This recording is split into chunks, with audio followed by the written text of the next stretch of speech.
Hello friends, आप सभी का स्वागत है आपके अपने YouTube channel study with Sujit में। तो दोस्तों, आज हम क्लास 12 के बायोलॉजी के क्वेश्चंस बनाएंगे। जितने भी ऑब्जेक्टिव क्वेश्चंस हमारे बोर्ड एग्जाम में 2009 से 2021 के बीच पूछे गए हैं, उन सभी प्रश्नों को एक ही वीडियो में कवर करने वाले हैं। तो आप इस वीडियो को अंत तक जरूर देखने का प्रयास कीजिएगा, क्योंकि इससे बाहर एक भी प्रश्नोत्तर नहीं पूछा जाएगा बोर्ड एग्जाम में।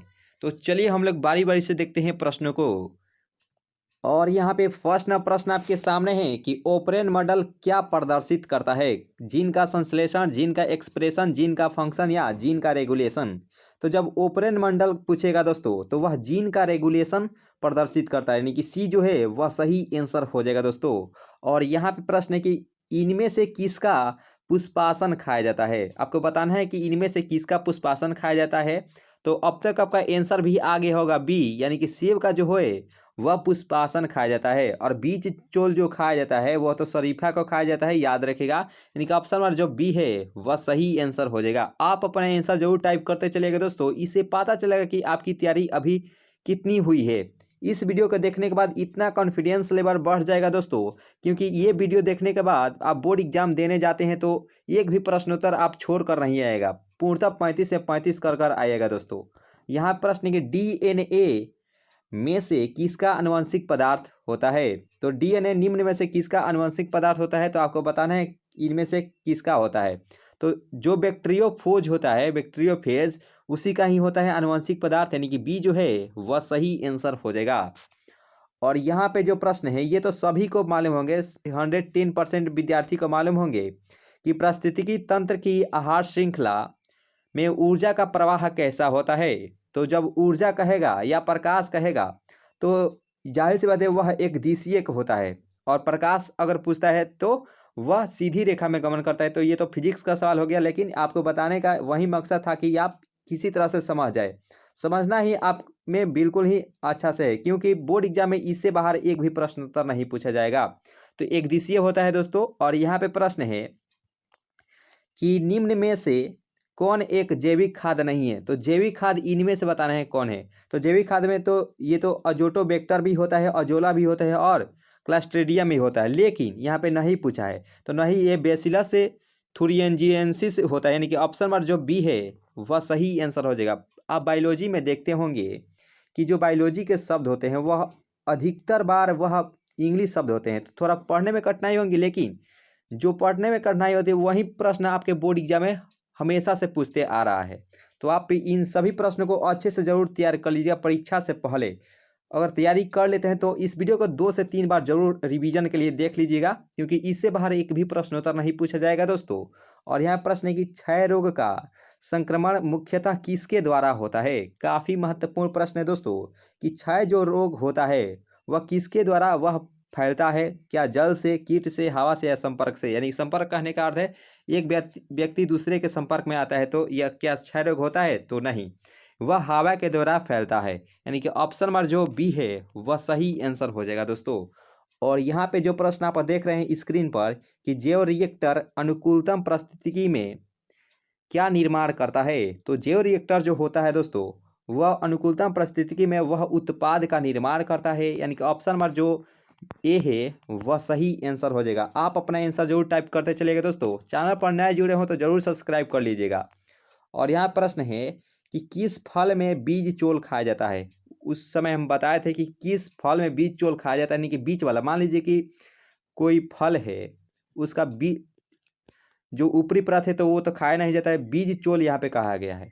तो बीज चोल यहाँ पे जायफल का भी खाया जाता है, शरीफा का भी खाया जाता है और लीची का भी खाया जाता है, यानी कि ऑप्शन में जो डी है वह सही आंसर है। बीज चोल कहने का अर्थ है इसका बीच वाला भाग, क्योंकि लीची का जो हम देखते हैं कि उसका जो छिलका है उसे हम उतार कर फेंक देते हैं, और बीच वाला जो भाग होता है, जो गुद्दा वाला जो भाग होता है उसे खा जाते हैं, और जो गुठली रहता है उसे फेंक देते हैं। तो वहीं बीज चोल कहने का अर्थ है। तो डी के साथ इसका राइट आंसर हो जाएगा। और ये जो प्रश्न आप 9 नंबर प्रश्न देख रहे हैं कि SO2 प्रदूषक का सूचक होता है, इसमें लगभग 250 प्लस क्वेश्चन होंगे दोस्तों। तो आप बस अंत तक बने रहते हैं तो इससे बाहर एक भी प्रश्न उत्तर नहीं छूटेगा दोस्तों, यानी कि नहीं आएगा। ठीक, तो यहाँ प्रश्न है कि SO2 प्रदूषक का मुख्य सूचक के रूप में जो होता है वह लाइकेन होता है। Lichen is the right answer for this question, यानी कि ऑप्शन नंबर जो बी है वह सही आंसर हो जाएगा। और एक प्रश्न आता है कि कवक और शैवाल के मिश्रण से किसका निर्माण होता है। तो कवक और शैवाल के मिश्रण से जो निर्माण होता है वह लाइकेन का ही निर्माण होता है दोस्तों। तो याद रखिए, काफ़ी महत्वपूर्ण प्रश्न है दोस्तों कि कवक और शैवाल के मिश्रण से लाइकेन का निर्माण होता है और SO2 सल्फर डाइऑक्साइड जो प्रदूषक का सूचक है वह लाइकेन का ही होता है, यानी कि बी इसका सही आंसर हो जाएगा। और यहाँ प्रश्न है कि शहद का निर्माण कौन करती है। काफ़ी महत्वपूर्ण प्रश्न है दोस्तों कि शहद का निर्माण कौन करती है। नर मधुमक्खी, रानी मधुमक्खी, और सी है कार्यकर्ता मधुमक्खी, और डी है ए और बी दोनों। तो जब शहद कहेगा तो उस समय कार्यकर्ता मधुमक्खी इसका निर्माण करती है, यानी कि जो सी है वह सही आंसर हो जाएगा। और यहाँ प्रश्न की कौन सी बीमारी मुर्गियों में होती है। काफ़ी महत्वपूर्ण प्रश्न है दोस्तों कि इनमें से कौन सी बीमारी मुर्गियों में मुख्य रूप से होती है। तो हैजा भी होती है, रानीखेत भी होती है और बर्ड फ्लू भी होती है, यानी कि डी जो है वह सही आंसर हो जाएगा दोस्तों। आप अपना आंसर मिलाते चलिएगा दोस्तों और अपना आंसर टाइप करते चलिएगा दोस्तों। और लास्ट में ज़रूर कमेंट कीजिएगा कि ये सेशन आपको कैसा लगा। इडली एवं डोसा में इडली और डोसा का आटा किस सूक्ष्मजीव के प्रयोग से बनाया जाता है। काफ़ी महत्वपूर्ण प्रश्न है दोस्तों। जो इडली और डोसा हम लोग खाते हैं उसका जो आटा होता है वह किस सूक्ष्मजीव के प्रयोग से बनाया जाता है, आपको बताना है। तो आपको जाहिर सी बात है ये प्रश्न का आंसर अब तक आप दे दिए होंगे। जो डी है ईस्ट, इसी के निर्माण से, यानी कि इसी के सूक्ष्मजीव का प्रयोग करके इडली और डोसा का आटा का निर्माण किया जाता है, यानी कि ऑप्शन नंबर जो बी है, सॉरी डी है, वह सही आंसर हो जाएगा। एगारोज किससे प्राप्त किया जाता है। काफ़ी महत्वपूर्ण प्रश्न है दोस्तों कि एगारोज जो होता है वह किससे प्राप्त किया जाता है। तो जो समुद्री घास होता है उससे प्राप्त किया जाता है। और समुद्री घास से आप सुनते होंगे कि एक केमिस्ट्री में सवाल आता है कि आयोडीन का निर्माण समुद्री घास से कैसे। तो वह लेमिनेरिया नामक घास से वह होता है दोस्तों। तो ऑप्शन नंबर जो बी है वह सही आंसर हो जाएगा। एगारोज जो प्राप्त होता है वह समुद्री घास से ही प्राप्त होता है। और यहाँ पे जो प्रश्न आप देख रहे हैं स्क्रीन पर कि ओपेरन मंडल किसने प्रस्तावित किया था। काफ़ी महत्वपूर्ण प्रश्न है दोस्तों कि ओपेरन मंडल किसके द्वारा प्रस्तावित किया गया था। तो अब तक आपका आंसर भी आ गया होगा कि जो जेकॉब और मोनर थे इनके द्वारा यह प्रस्तावित किया गया था, यानी कि सी जो है वह सही आंसर हो जाएगा। सेशन अच्छी लग रही है तो इसे लाइक जरूर कीजिएगा दोस्तों, और चैनल पर नए जुड़े हैं तो जरूर सब्सक्राइब कर लीजिएगा, क्योंकि ये जो सेशन है बहुत ही महत्वपूर्ण होने वाला है। ठीक, और यहाँ प्रश्न है ऋतुस्राव चक्र किसमें होता है। काफ़ी महत्वपूर्ण प्रश्न है दोस्तों कि ऋतुस्राव जो चक्र होता है वह किसमें होता है। तो यहाँ पे इस प्रश्न का आंसर हो जाएगा इनमें से सभी, यानी कि सभी में होता है। बंदर में भी होता है, मनुष्य में भी होता है और चिंपैंजी में भी होता है। और मनुष्य का जो दूसरा रूप होता है वह चिंपैंजी होता है, याद रखिएगा। यानी कि ऑप्शन नंबर जो डी है वह सही आंसर हो जाएगा, यानी कि मनुष्य की तरह ही यह कार्य थोड़ा थोड़ा सा करता है। हाँ, ऑप्शन नंबर जो डी है वह सही आंसर हो जाएगा। तो चलिए नेक्स्ट प्रश्न को देखते हैं। और यहाँ पे आप प्रश्न देख रहे होंगे कि द्विखंडन किस में पाया जाता है। अमीबा में, पैरामेशिया में, या डी सी है ए एवं बी दोनों, और डी है इनमें से सभी, यानी कि कोई नहीं, सॉरी। तो द्विखंडन यहाँ पे पूछ लिया गया है। तो द्विखंडन तो अमीबा में भी पाया जाता है और पैरामेशिया में भी पाया जाता है। तो ऑप्शन नंबर जो सी है ए तथा डी बी दोनों, यानी कि बोथ इसका सही आंसर हो जाएगा। अमीबा और पैरामेशियम दोनों में द्विखंडन पाया जाता है दोस्तों, यानी कि ऑप्शन नंबर जो सी है वह सही आंसर हो जाएगा। और यहाँ पे बात करें कि डीएनए अणु में साइटोसिन जब 18% होगा तो एडेनिन का प्रतिशत क्या होगा। तो जब डीएनए में कहेगा दोस्तों तो वह तो 18% है साइटोसिन की, और एडेनिन की जो प्रतिशत होती है दोस्तों तो उसमें एडेनिन की प्रतिशत 32% हो जाती है, यानी कि ऑप्शन नंबर जो डी है वह सही आंसर के साथ राइट आंसर भी हो जाएगा। D is the right answer for this question. और यहाँ पे बात करें कि विडॉल परीक्षण किसकी पुष्टि के लिए किया जाता है। तो विडॉल परीक्षण यह जो पुष्टि के लिए किया जाता है तो यह तो टाइफाइड के लिए हो जाता है, यानी कि ऑप्शन नंबर जो बी है वह सही आंसर हो जाएगा। अगर पूछता है एड्स में, तो एड्स में क्या होता है, इसमें एलिसा टेस्ट होता है, तो एलिसा टेस्ट इसका सही आंसर चला जाता है अगर एड्स में पूछता तो। लेकिन यहाँ पे विडॉल परीक्षण पूछा है, विडॉल टेस्ट, तो ये तो टाइफाइड में ही होता है। साल्मोनेला टाइफी जीवाणु के कारण यह होता है टाइफाइड, यानी कि ऑप्शन नंबर जो बी है वह सही आंसर हो जाएगा दोस्तों। और यहाँ बात करें कि HIV निम्न में से किस कोशिका पर आक्रमण करता है। तो आपको मालूम होना चाहिए कि जो HIV होता है, human deficiency virus, immune deficiency virus जो होता है HIV, ये जो होता है दोस्तों, यह होता है टी हेल्पर कोशिका से, हेल्पर कोशिका, यानी कि ऑप्शन में जो डी है वह सही आंसर हो जाएगा। और यहाँ प्रश्न के ऐसे पदार्थ जिनके प्रतिरक्षा अनुक्रिया होती है उन्हें क्या कहते हैं। ये 2 नंबर में भी पूछा जाता है कि ऐसे पदार्थ जिनके प्रति प्रतिरक्षा अनुक्रिया होती है उन्हें क्या कहते हैं, तो उसे ही हम लोग एंटीबॉडी कहते हैं। तो एंटीबॉडी इसका सही आंसर हो जाएगा। और यहाँ प्रश्न है कि एलर्जी के कारण से निकलने वाले रसायन कौन होते हैं। तो एलर्जी के कारण जो रसायन निकलते हैं उसे क्या कहते हैं, तो उसे हिस्टामीन भी कहते हैं और सीरोटोनिन भी कहते हैं, यानी कि सी जो है वह सही आंसर। आप बस अंत तक जरूर बने रहिएगा, क्योंकि ये सेशन देखने के बाद फुल कॉन्फिडेंस आपके अंदर भर जाएगा। और आप अगर इस वीडियो को 2 से 3 बार देख लेते हैं तो बिल्कुल ही बोर्ड एग्जाम में एक भी प्रश्नोत्तर इससे बाहर नहीं छूटेगा दोस्तों। और प्रश्न है कि निम्न में से कौन नर युग्मक के संयोजन से भ्रूणपोष बनाता है। यानी कि कहने का अर्थ है कि नर युग्मक जो होता है वह तो जोड़ा में होता है, जैसे स्त्री और पुरुष के जोड़ा युग्मक से ही निषेचन होता है, तो वहीं तो कौन नर युग्मक से संयोजन कर भ्रूणपोष बनाता है। तो जो यहाँ पे जो द्वितीय केंद्रक होती है, सेकेंडरी केंद्रक, वही इसका सही आंसर हो जाएगा। और यहाँ प्रश्न है कि एक जीन जोड़ा दूसरे जीन जोड़ा के प्रभाव को दबा देता है, इस घटना को क्या कहते हैं। ये 2 नंबर के लिए आप याद कर लीजिएगा कि एक जीन जोड़ा दूसरे जीन जोड़ा के प्रभाव को दबा देता है, इस क्रिया को क्या कहते हैं। तो इसे ही हम लोग एपिस्टेसिस कहेंगे, यानी कि ऑप्शन नंबर जो ए है वह सही आंसर हो जाएगा। और 24 नंबर प्रश्न भी 2 नंबर में पूछा जाता है कि ट्रांसफर आरएनए में पाए जाने वाले 3 क्षारकों का क्रम जो संदेशवाहक के आरएनए कोडोन से बंधता है उसे क्या कहते हैं। तो उसे ही हम लोग एंटी कोडोन कहेंगे, यानी कि सी जो है वह सही आंसर हो जाएगा।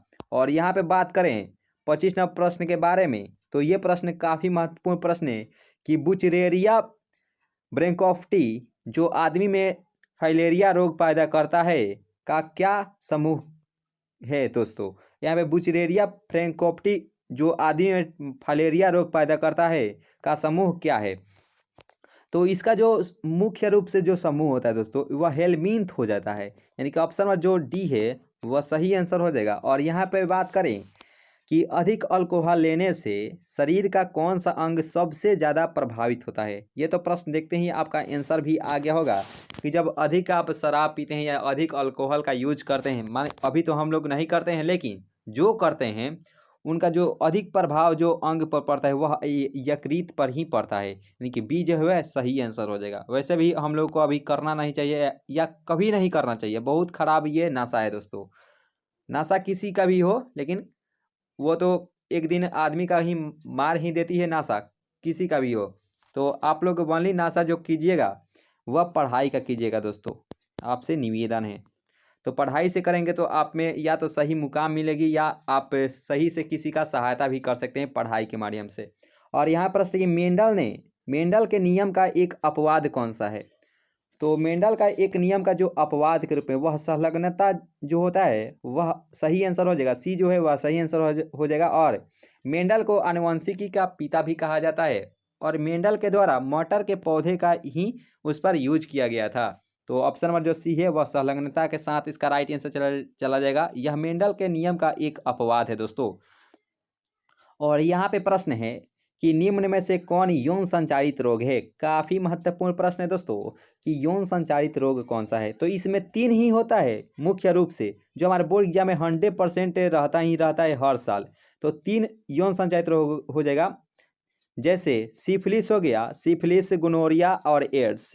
तो यहाँ पे डी जो है वह सही आंसर हो जाएगा। और गोनोरिया या तो बोर्ड एग्जाम में रहेगा या तो सिफिलिस रहेगा या तो एड्स रहेगा, तीनों में से एक प्रश्न उत्तर वो हमारे बोर्ड एग्जाम में 100% रहने वाले हैं इस साल। ठीक, तो आप इस वीडियो को अंत तक जरूर बने रहिएगा दोस्तों, क्योंकि इससे बाहर एक भी प्रश्न उत्तर नहीं पूछेगा।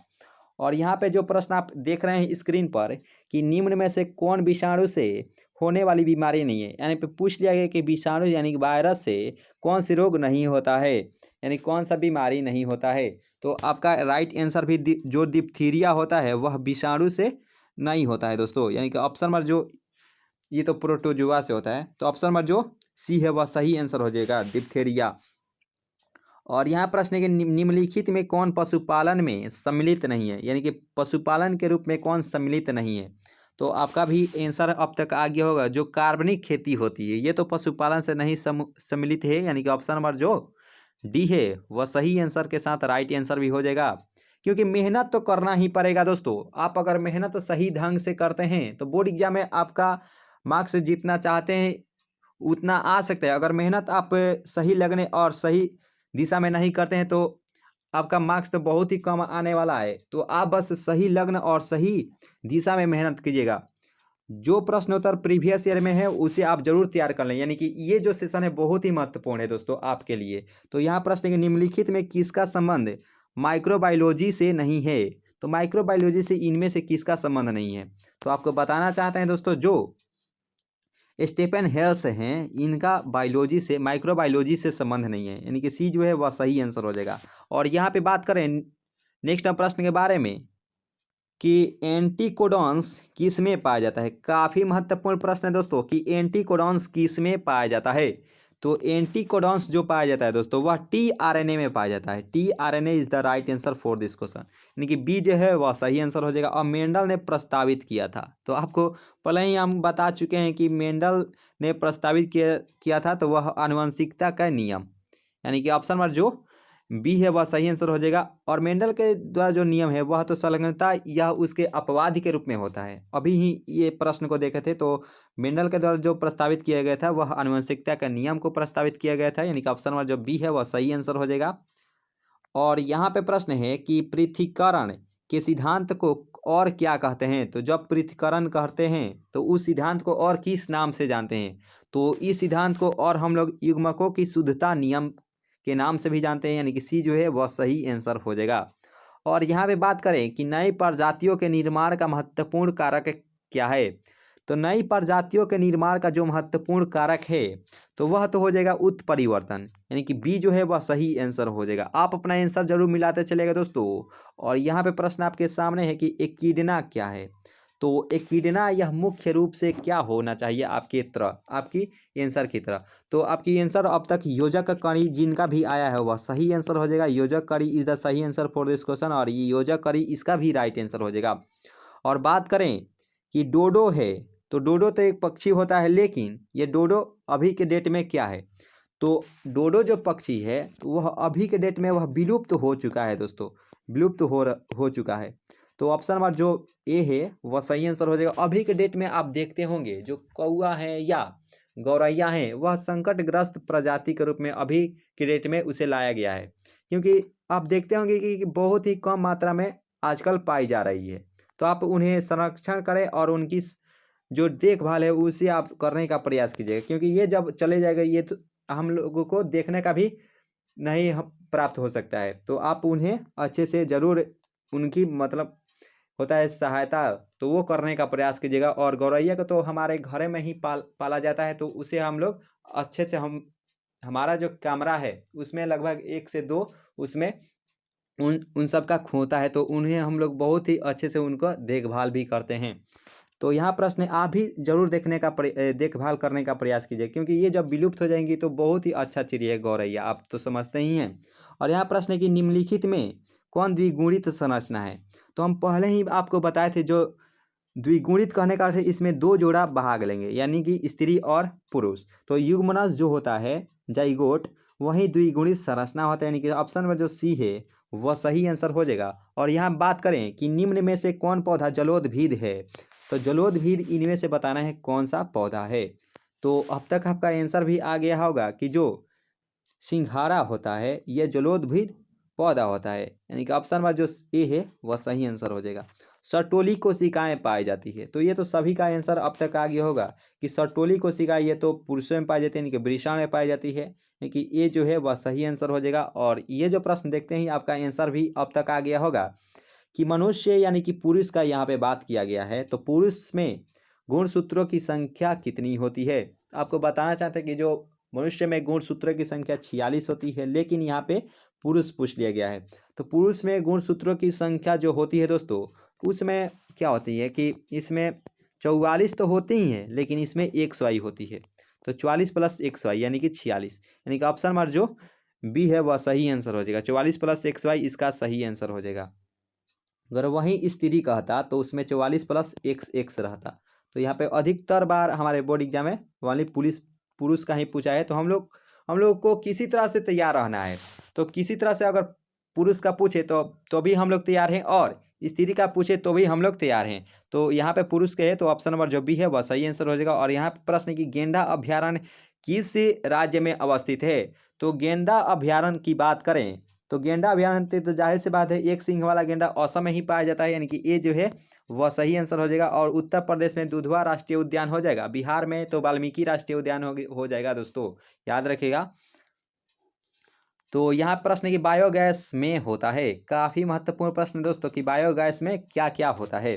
तो बायोगैस की बात करें तो बायोगैस में कार्बन डाइऑक्साइड भी रहता है, H2S हाइड्रोजन सल्फाइड भी रहता है, और मीथेन भी होता है। मीथेन को मार्स गैस के नाम से भी जाना जाता है। और जो धान के खेत से जो हम लोग को जो गैस प्राप्त होती है तो वह मीथेन ही प्राप्त होती है। तो डी के साथ इसका राइट आंसर चला जाएगा। बायोगैस में यह तीनों होता है, यानी कि डी जो है वह सही आंसर हो जाएगा।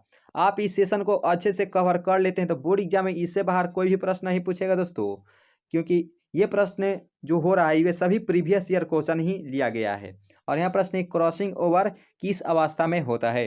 तो क्रॉसिंग ओवर जो होता है दोस्तों यह इसकी अवस्था पैकेटिन जो अवस्था होती है, पैकेटिन, इसका सही आंसर हो जाएगा। पैकेटिन अवस्था में क्रॉसिंग ओवर होता है, यानी कि सी जो है वह सही आंसर हो जाएगा।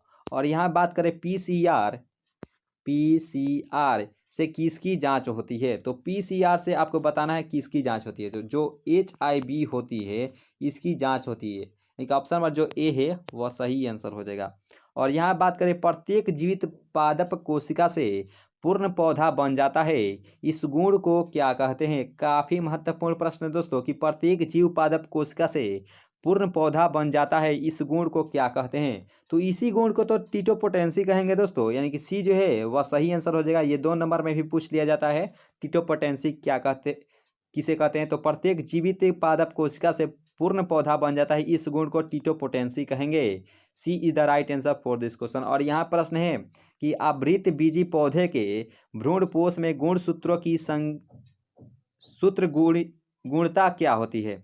तो यह 3 गुणा होती है, यानी कि तीन के गुणज होती है, यानी कि ऑप्शन नंबर जो सी है वह सही आंसर हो जाएगा। आवृत बीजी पौधे के भ्रूणपोष में गुणसूत्र की गुणता जो होती है वह 3 गुनी होती है, यानी कि सी जो है वह सही आंसर हो जाएगा। आप अपना आंसर जरूर मिलाते चलेगा दोस्तों, इससे पता चलेगा कि आपकी तैयारी कितनी धाकड़ हुई है। क्योंकि धाकड़ तैयारी के साथ जब हम बोर्ड एग्जाम में परीक्षा देने जाते हैं तो उस समय तो पूरा तहलका मचा कर आता है, यानी कि पूरा 35 में 35 ही हम करके आते हैं, यानी कि 100% 35 में 35 करके आते हैं। जब संतति की उत्पत्ति एकल जनक कोशिका द्वारा होती है, यानी कि एकल जनक द्वारा जब होती है तो उसे क्या कहा जाता है। तो आप पढ़े होंगे कि जब संतति कोई भी जीव होती है वह एक ही जनक के द्वारा वह पैदा ले लेती है तो उसे ही अलैंगिक जनन कहते हैं दोस्तों, यानी कि बी इज द सही आंसर फॉर दिस क्वेश्चन, यानी कि B is the right answer for this question. और यहाँ बात करें कि मानव युग्मकों में गुणसूत्रों की संख्या कितनी होती है। तो अभी कुछ ही पल पहले आपके बीच वह लाए थे। तो आप यहाँ पे युग्मकों कहने का अर्थ है जोड़ा यानी कि 2। तो आप कभी नहीं जिंदगी में कभी नहीं भूल पाएंगे युग्मकों मतलब होता क्या है। तो आप जल्दी जल्दी में ये नहीं कह दीजिएगा कि 46 ही सही आंसर हो जाएगा। 46 का जोड़ा करेंगे तो 14 12 यानी कि 92 इसका राइट आंसर हो जाता, लेकिन 92 तो किसी कीमत पर इसका राइट आंसर नहीं होगा, युग्मकों की गुणसूत्रों की संख्या। तो युग्मक कहने का अर्थ है जोड़ा, तो 23 जोड़ा इसका सही आंसर हो जाएगा। आप गलती से जरूर बचे रहिए, क्योंकि आपकी जो तैयारी है वह हमारे पर निर्भर है, और जो हमारी जो उम्मीदें हैं वह आप पर निर्भर है। तो आप किसी तरह से 70 में 70 लाइए, और एक बार तो हम गर्व से कह सकते हैं कि आप जो पढ़े हैं आप 70 में 70 लाए हैं। हमारी जो उम्मीदें हैं वह आप पर निर्भर टिकी हुई है। तो आप हमारी उम्मीदें पर ज़रूर खड़े उतरिएगा दोस्तों, क्योंकि आप पर ही सारी उम्मीदें हैं दोस्तों, हमारी या आपकी माता पिता की। आप जैसा चाहते हैं वैसा ही चैनल के माध्यम से प्रोवाइड भी किया जाता है, सही समय पर और सही दिशा में। आपको उतना ही दिया जाता है जो आप में अभी के समय आपको चाहिए, यानी कि सही दिशा में आपको प्रोवाइड किया जाता है, यानी कि बी जो है वह सही आंसर हो जाएगा। और रेस्ट्रिक्शन इंजाइम है, तो रेस्ट्रिक्शन इंजाइम के रूप में यहाँ पे जो आंसर होगा वह इनमें से सभी हो जाएगा। बेम HI भी हो जाता है, इको RI भी, और हिंड III भी होता है, यानी कि डी इज द सही आंसर फॉर दिस क्वेश्चन दोस्तों। और यहाँ प्रश्न है, और यहाँ पे 51 जो प्रश्न आपके सामने है, यानी कि यहाँ पे न्योता कर दिया गया है 51 नंबर प्रश्न के बारे में। तो राष्ट्रीय उद्यान में सुरक्षा प्रदान की जाती है फ्लोरा की, फाउनी की, पारिस्थितिकी तंत्र की, या डी है A और B दोनों, यानी कि बोथ की। तो राष्ट्रीय उद्यान जब कहेगा तो उसमें फाउनी की भी होती है और फ्लोरा की भी होती है।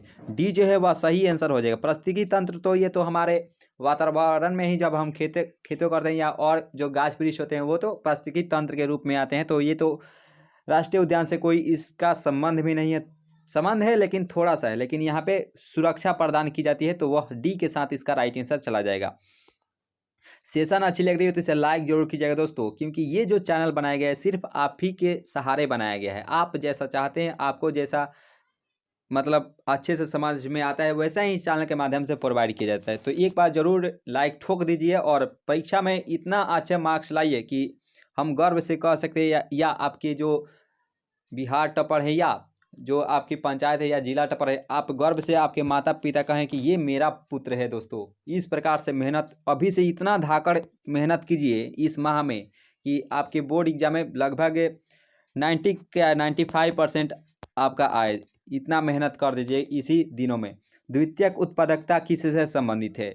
तो द्वितीयक उत्पादकता जब कहेगा दोस्तों तो उस समय हम जानते हैं कि शाकाहारी से संबंधित है। ये तो प्रथमा यानी कि ये तो उत्पादक, ये सर्वाहारी से संबंधित होता है उत्पादकता, ठीक। तो यहाँ पे द्वितीयक उत्पादकता ये तो शाकाहारी, इसका राइट आंसर हो जाएगा, ये सर्वाहारी हो जाएगा। मांसाहारी तो तृतीय के रूप में हो जाता है, तो B इसका सही आंसर हो जाएगा। और यहाँ प्रश्न है कि पास्चुराइजेशन में गर्म करते हैं, तो पास्चुराइजेशन में जो गर्म किया जाता है दोस्तों, यहाँ पे देखते होंगे कि ये इंग्लिश शब्द है। तो पास्चुराइजेशन में जो गर्म किया जाता है तो इसका केवल दूध को, यानी कि ऑप्शन नंबर जो A है वह सही आंसर हो जाएगा, दूध को। और परागभीति होती है, तो परागभीति कैसी होती है आपका भी आंसर अब तक आ गया होगा। तो हमारा भी आंसर अब तक हम दे दिए होंगे कि द्विस्तरीय होती है परागभीति। ऑप्शन नंबर जो B है वह सही आंसर हो जाएगा। और यहाँ बात करें कि टी लिम्फोसाइट उत्पन्न होता है, काफ़ी महत्वपूर्ण प्रश्न है दोस्तों, काफ़ी महत्वपूर्ण प्रश्न है दोस्तों कि टी लिम्फोसाइट उत्पन्न होता है। तो टी लिम्फोसाइट की बात करें तो यह जो उत्पन्न होती है अस्थि मज्जा में, यानी कि ए जो है वह सही आंसर हो जाएगा। और बी लिम्फोसाइट भी अस्थि मज्जा से ही उत्पन्न होती है, यानी कि A जो है वह सही आंसर हो जाएगा। इको RI एंजाइम का स्रोत क्या है? तो इको RI जब पूछेगा दोस्तों तो उस समय हम जानते ही हैं कि ई कोली इसका सही आंसर हो जाएगा। ये भी बहुत ही महत्वपूर्ण प्रश्न है दोस्तों। तो ये सभी प्रश्न बहुत ही महत्वपूर्ण, ये सभी हमारे बोर्ड एग्जाम में बार बार पूछे जाते हैं। तो ये सभी प्रीवियस ईयर क्वेश्चन है, तो आप बस अंत तक बने रहिएगा क्योंकि सेशन जो है बहुत ही महत्वपूर्ण होने वाला है। और निम्न में से कौन कीटभक्षी पौधा है?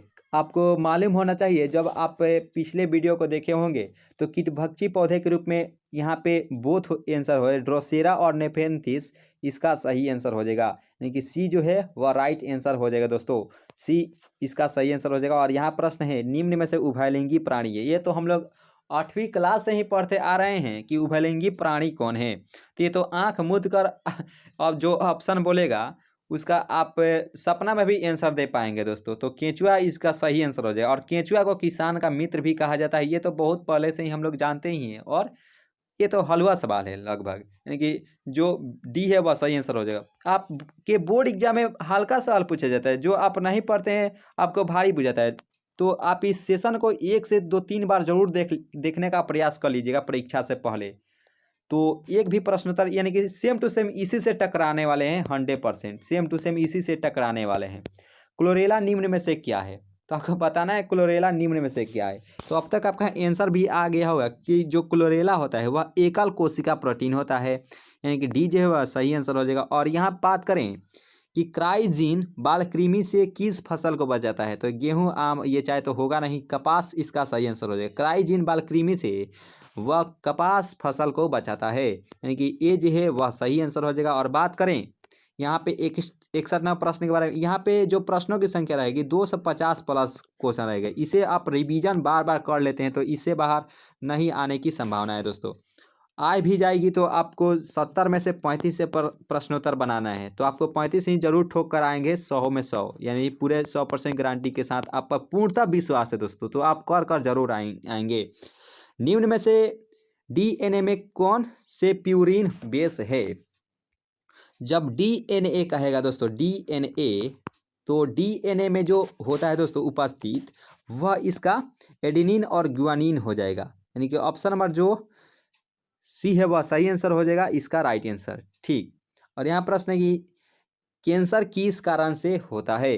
तो कैंसर जो होता है दोस्तों, कैंसर, तो कैंसर यह ऑन्कोजीन के द्वारा होता है, ऑन्कोजीन्स, यानी कि ऑप्शन नंबर जो बी है वह सही आंसर हो जाएगा दोस्तों। और यहाँ पर सूक्ष्म प्रजनन में क्या संभव है? काफ़ी महत्वपूर्ण प्रश्न है दोस्तों कि सूक्ष्म प्रजनन में संभव क्या होता है? तो अलैंगिक जनन, यानी कि ऑप्शन नंबर जो ए है वह सही आंसर हो जाएगा। ये अलैंगिक जनन कहने का अर्थ है यह बिना, यानी कि एकल जनक से ही यह प्रारंभ हो जाती है, तो वही अलैंगिक जनन होता है, यानी कि सूक्ष्म प्रजनन इसका सही आंसर हो जाएगा। और यहाँ बात करें कि आरएनए पायरिमिडीन में पाया जाता है, तो आरएनए में पायरिमिडीन में जो पाया जाता है दोस्तों, तो आरएनए जब कहेगा तो उस समय इसका साइटोसिन और यूरेसिल हो जाएगा, यानी कि ऑप्शन नंबर जो सी है वह सही आंसर हो जाएगा। और यहाँ पे ट्रिपल एंटीजन का टीका का उपयोग किसके लिए नहीं किया जाता? यहाँ पे नहीं पूछा है दोस्तों, तो ट्रिपल एंटीजन टीका का उपयोग किसके लिए नहीं किया जाता है? तो जो आपको आंसर आ गया होगा वह टाइफाइड इसका सही आंसर हो जाएगा। नहीं तो ये तीनों के लिए ट्रिपल एंटीजन का टीका लगाया जाता है, तो ऑप्शन नंबर जो सी है वह सही आंसर हो जाएगा। और यहाँ पे प्रश्न है कि निम्न में से कौन ग्रीन हाउस गैस नहीं है? तो ग्रीन हाउस गैस के रूप में जो नाइट्रोजन होते हैं वही इसका सही आंसर हो जाएगा, यानी कि ऑप्शन में जो डी है वह सही आंसर हो जाएगा। CFC क्लोरोफ्लोरोकार्बन, ये पराबैंगनी किरण जो आती है उसी को ही रोकती है, ओजोन परत से ही जो आती है उसी को ही रोकती है। और पराबैंगनी किरण जब हमारे शरीर पर पड़ेगी तो वह कैंसर के रूप ले लेती है, तो याद रखिएगा नाइट्रोजन यह नहीं होगा, ये ग्रीन हाउस गैस नहीं है।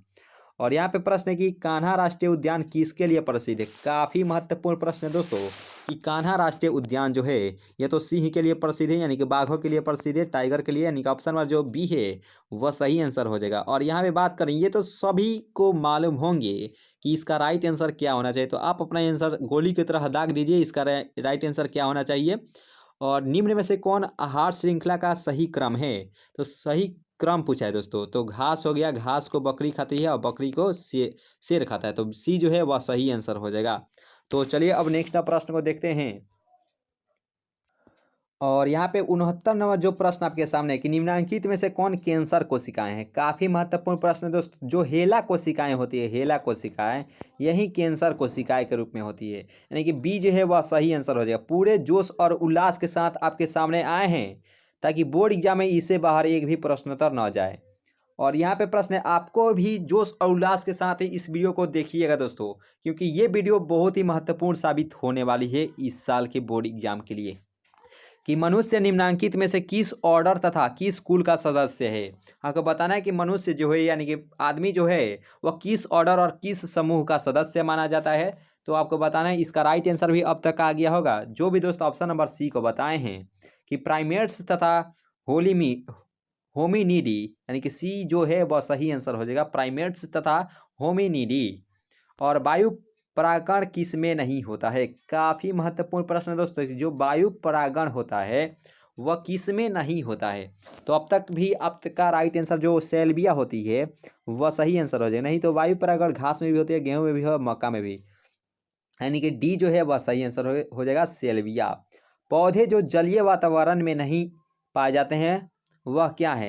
यानी कि जलीय वातावरण कहने का अर्थ है, यानी कि जो जल में पैदा लेते हैं और जो जल में पैदा नहीं लेते हैं वहीं का बात है। जो बबूल का पेड़ होता है ये तो जल में नहीं, ये तो भूमि पर होता है, तो अब जाहिर सी बात है इसका राइट आंसर भी हो जाएगा। और ये सभी जो जल से संबंधित है, ट्रापा हो गया, हाइड्रिला हो गया, नीलम्बो हो गया, यानी कि बी डी जो है वह सही आंसर हो जाएगा।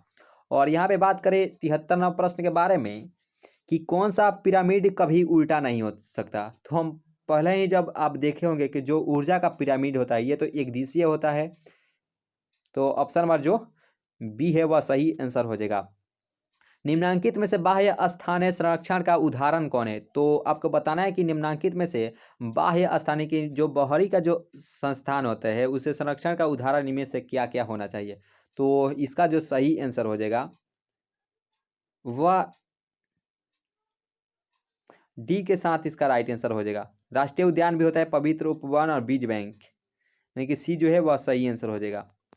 और यहाँ पर प्रश्न है कि निम्नांकित में से कौन द्विगुणित संरचना है। तो हम पहले ही बताए हुए हैं कि जो युग्मनज होता है ये तो 2 होता है, तो द्विगुणित यानी कि सी जो है वह सही आंसर हो जाएगा। तो आपको इस क्वेश्चन में डाउट होगा, लेकिन 75 नंबर में तो सही आंसर हो जाएगा युग्मनज, इसका सही आंसर हो। इसमें बाह्य स्थाने एक अंतः स्थाने पूछा जाता है, एक अंतः स्थाने यानी कि स्वस्थाने। स्वस्थाने में पवित्र उपवन भी होता है और राष्ट्रीय उपवन उद्यान भी होता है, लेकिन यहाँ पे बाह्य स्थाने जो संरक्षण होगा वह बीज बैंक के साथ इसका राइट आंसर चला जाएगा। यानी कि उस समय हम डी बताए थे वह गलत था, वहाँ पे हम अंतः स्थाने का आंसर बता दिए गया था, तो यहाँ पे बीज बैंक इसका सही आंसर हो जाएगा। लेकिन जो अंतः स्थानीय संरक्षण होता है, अंतः स्थानीय का है या स्व स्थानीय संरक्षण का है, वह पवित्र उपवन भी होता है और राष्ट्रीय उद्यान भी होता है। तो इसका राइट आंसर हो जाएगा 74 का सी, इसका सही आंसर हो जाएगा दोस्तों। और यहाँ पे बात करें 76वें प्रश्न के बारे में कि ट्रांसजेनिक सुनहरे धान में किस विटामिन की प्रचुर मात्रा पाई जाती है। तो ट्रांसजेनिक सुनहरे धान में किस विटामिन की प्रचुर मात्रा पाई जाती है, तो इसका जो सही आंसर हो जाएगा विटामिन ए, यानी कि ऑप्शन नंबर जो बी है वह सही आंसर। आपको पूर्णतः सही आंसर बताया जा रहा है, जो गलती होगा आपको जरूर इसी वीडियो के माध्यम से बता दिया जाएगा, ठीक। लेकिन यहाँ पे जो गलत है हम आपको फिर से बता दिए, उसमें कोई डाउट नहीं है, आपको डाउट भी क्लियर हो गया होगा। आप भी जब पढ़े होंगे तो आप भी बीज बैंक ही लगाए होंगे ऑप्शन में, लेकिन यहाँ पे हम भी वहाँ पे बता दिए, तो जो सही हो गया 100%। और यहाँ प्रश्न की जो पक्षियाँ होती है तथा जो तितलियाँ होती है उसकी जो डायना किस अंग क्या होता है। पक्षियों और तितली का जो डायना होती है दोस्तों वह होती है असमजात अंग, यानी कि ऑप्शन में जो डी है वह सही आंसर हो जाएगा। आप बस अंत तक जो बने रहिएगा, क्योंकि इससे बाहर एक भी प्रश्न उत्तर नहीं छूटने वाला है, यानी कि नहीं आएगा। कि RNA के आधार पर अनुक्रम इतना दिया है कि AUCGCCUGA का सही आधार अनुक्रम DNA में क्या होगा। RNA में तो इतना दिया है, तो DNA में इसका क्रम क्या होगा। तो DNA में जो इसका क्रम होगा वह TAGCGGG हो जाएगा और ACT, यानी कि जो बी है वह सही आंसर हो जाएगा दोस्तों, बी इसका सही आंसर हो जाएगा। और बात करें 79वें प्रश्न के बारे में कि निम्नांकित में से जैव अवर्धीकरण का कारण किसे माना जाता है। तो जैव अवर्धीकरण का जो मुख्य जो कारण माना जाता है वह तो DDT पाया जाता है, यानी कि ऑप्शन नंबर जो बी है वह सही आंसर हो। अगर आप इस वीडियो को एक बार भी नहीं देख पाते हैं, मान लीजिए ये तो वीडियो लगभग 1.5 घंटा या लगभग 1 से 1 घंटा के प्लस यह जाने वाला है, तो ये वीडियो अगर आप एक बार में नहीं देख पाते हैं तो इस वीडियो को 2 से 3-4 बार में इस वीडियो को जरूर रिवीजन कर कीजिएगा, क्योंकि इससे बाहर एक भी प्रश्न उत्तर नहीं आने वाला है। और यहाँ पे प्रश्न की निम्नांकित में से प्लाज्मिड कौन है। तो प्लाज्मिड के रूप में यहाँ पे पूछा गया है कि प्लाज्मिड इनमें से कौन है। इसका आंसर हम बताएं DDT हो जाएगा। और इसका प्लाज्मिड कौन है, तो प्लाज्मिड के रूप में जो होता है दोस्तों,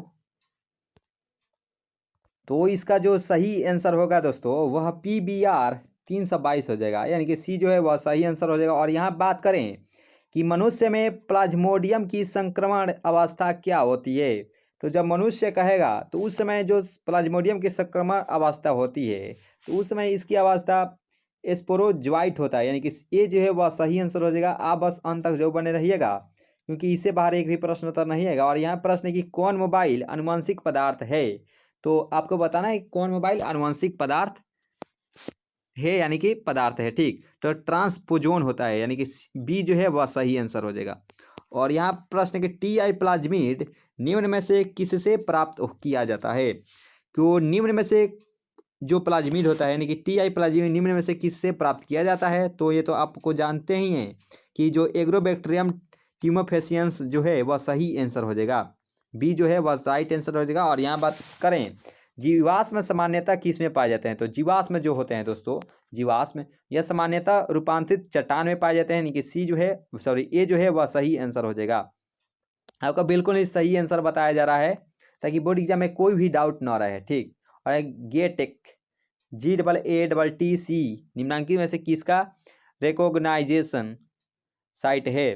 तो इसका जो सही आंसर हो जाएगा दोस्तों 85 का, वह इको आर आई हो जाएगा, इको आर आई, यानी कि ये जो है वह सही आंसर हो जाएगा। और यहाँ बात करें कि संकटग्रस्त स्पीसीज इनमें से बताना है कौन सा है, तो आपका भी राइट आंसर अब तक आ गया होगा कि नीपेंथिस जो होता है, नीपेंथिस, इसका सही आंसर हो जाएगा, ये संकटग्रस्त स्पीसीज हो जाएगा, यानी कि सी जो है वह सही आंसर हो जाएगा दोस्तों। और यहाँ पे प्रश्न है, तो इसका जो राइट आंसर हो जाएगा जो मनुष्य में ए बी ओ रक्त समूह जो दर्शाता है वह बहु अलील भी दर्शाता है और सहप्रभाविता भी दर्शाता है, यानी कि डी जो है, यानी कि बी और सी बोथ दोनों हो जाएगा दोस्तों, ये डी जो इसका सही आंसर हो जाएगा। और यहाँ पे बात करें कि ग्राफियन पुटक कहाँ पाया जाता है, तो ग्राफियन पुटक जो होता है दोस्तों,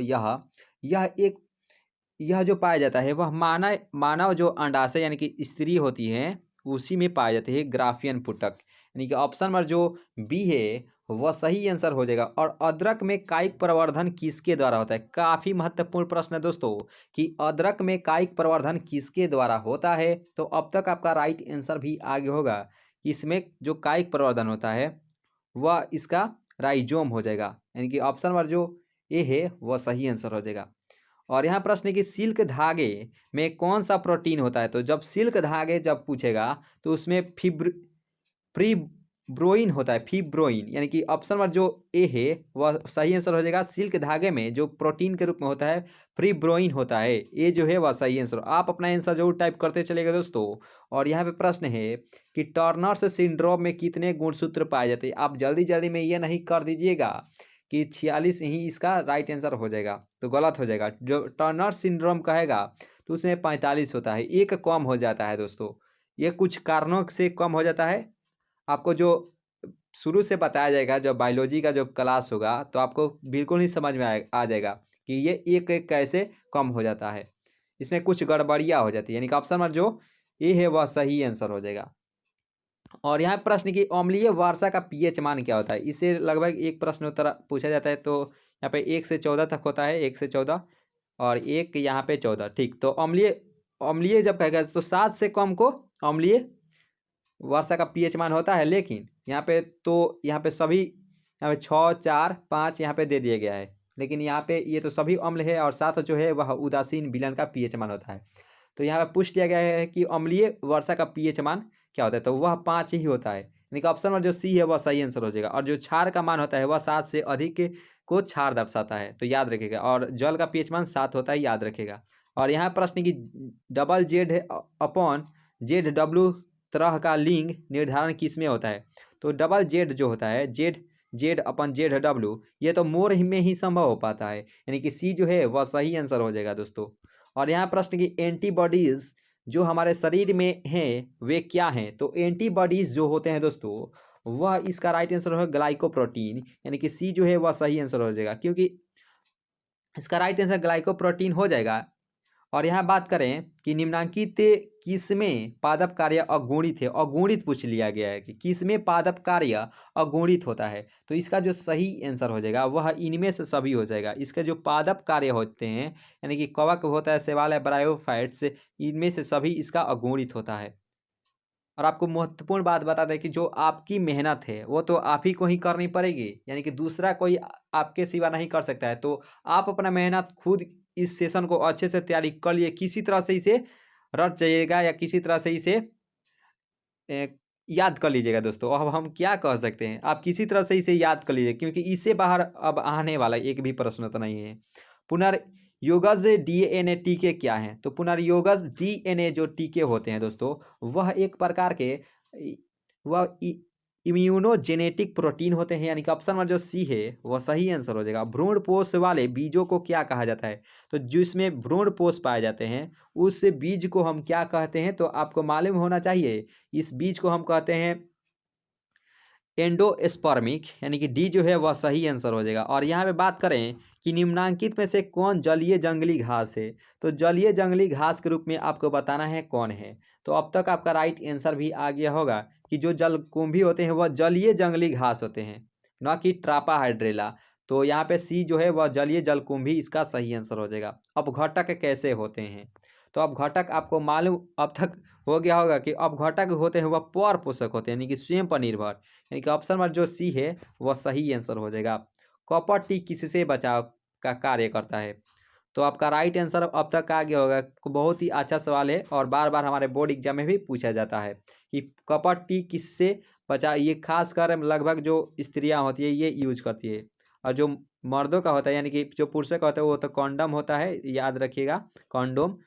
तो जब आप किसी से संबंध बनाते हैं, जब पुरुष या स्त्री, अगर आप बच्चे को नहीं पैदा करना चाहते तो उस समय इसका उपयोग किया जाता है। जैसे कॉपर टी हो गया, कॉन्डम हो गया, और भी जो होता है वो आगे चलकर बहुत ही अच्छे से आपको डिस्कस कर दिया जाएगा। तो कॉपर टी यह निषेचन को रोकता है, यानी कि ऑप्शन नंबर जो सी है वह सही आंसर हो जाएगा दोस्तों। और यहाँ पे बात करें पॉलीमरेज श्रृंखलाएं अभिक्रिया का क्या कार्य करती है, तो पॉलीमरेज जब कहेगा दोस्तों तो उस समय पॉलीमरेज श्रृंखलाएं जो होती है दोस्तों वह अभिक्रिया का डीएनए प्रवर्धीकरण करता है, यानी कि डी जो है वह सही आंसर हो जाएगा, डीएनए प्रवर्धीकरण। और यहाँ प्रश्न है कि निम्नांकित किसकी आनुवंशिक विविधता भारत में अत्यधिक है, यानी कि कहने का अर्थ है यानी कि इनमें से किसकी आनुवंशिक विविधता भारत में अत्यधिक है। तो अब तक आपका राइट आंसर भी आ गया होगा कि जो यहाँ पे, तो इसका जो सही आंसर हो जाएगा वह तो आम के साथ इसका राइट आंसर चला जाएगा। आपको जरूर डाउट होगी, लेकिन यहाँ पे जो चावल रहता, चावल वो भारत में अत्यधिक आनुवंशिक विविधता पाई जाती है, लेकिन यहाँ पे चावल नहीं दिया गया है, गेहूँ, दाल और चाय और आम दिया गया है।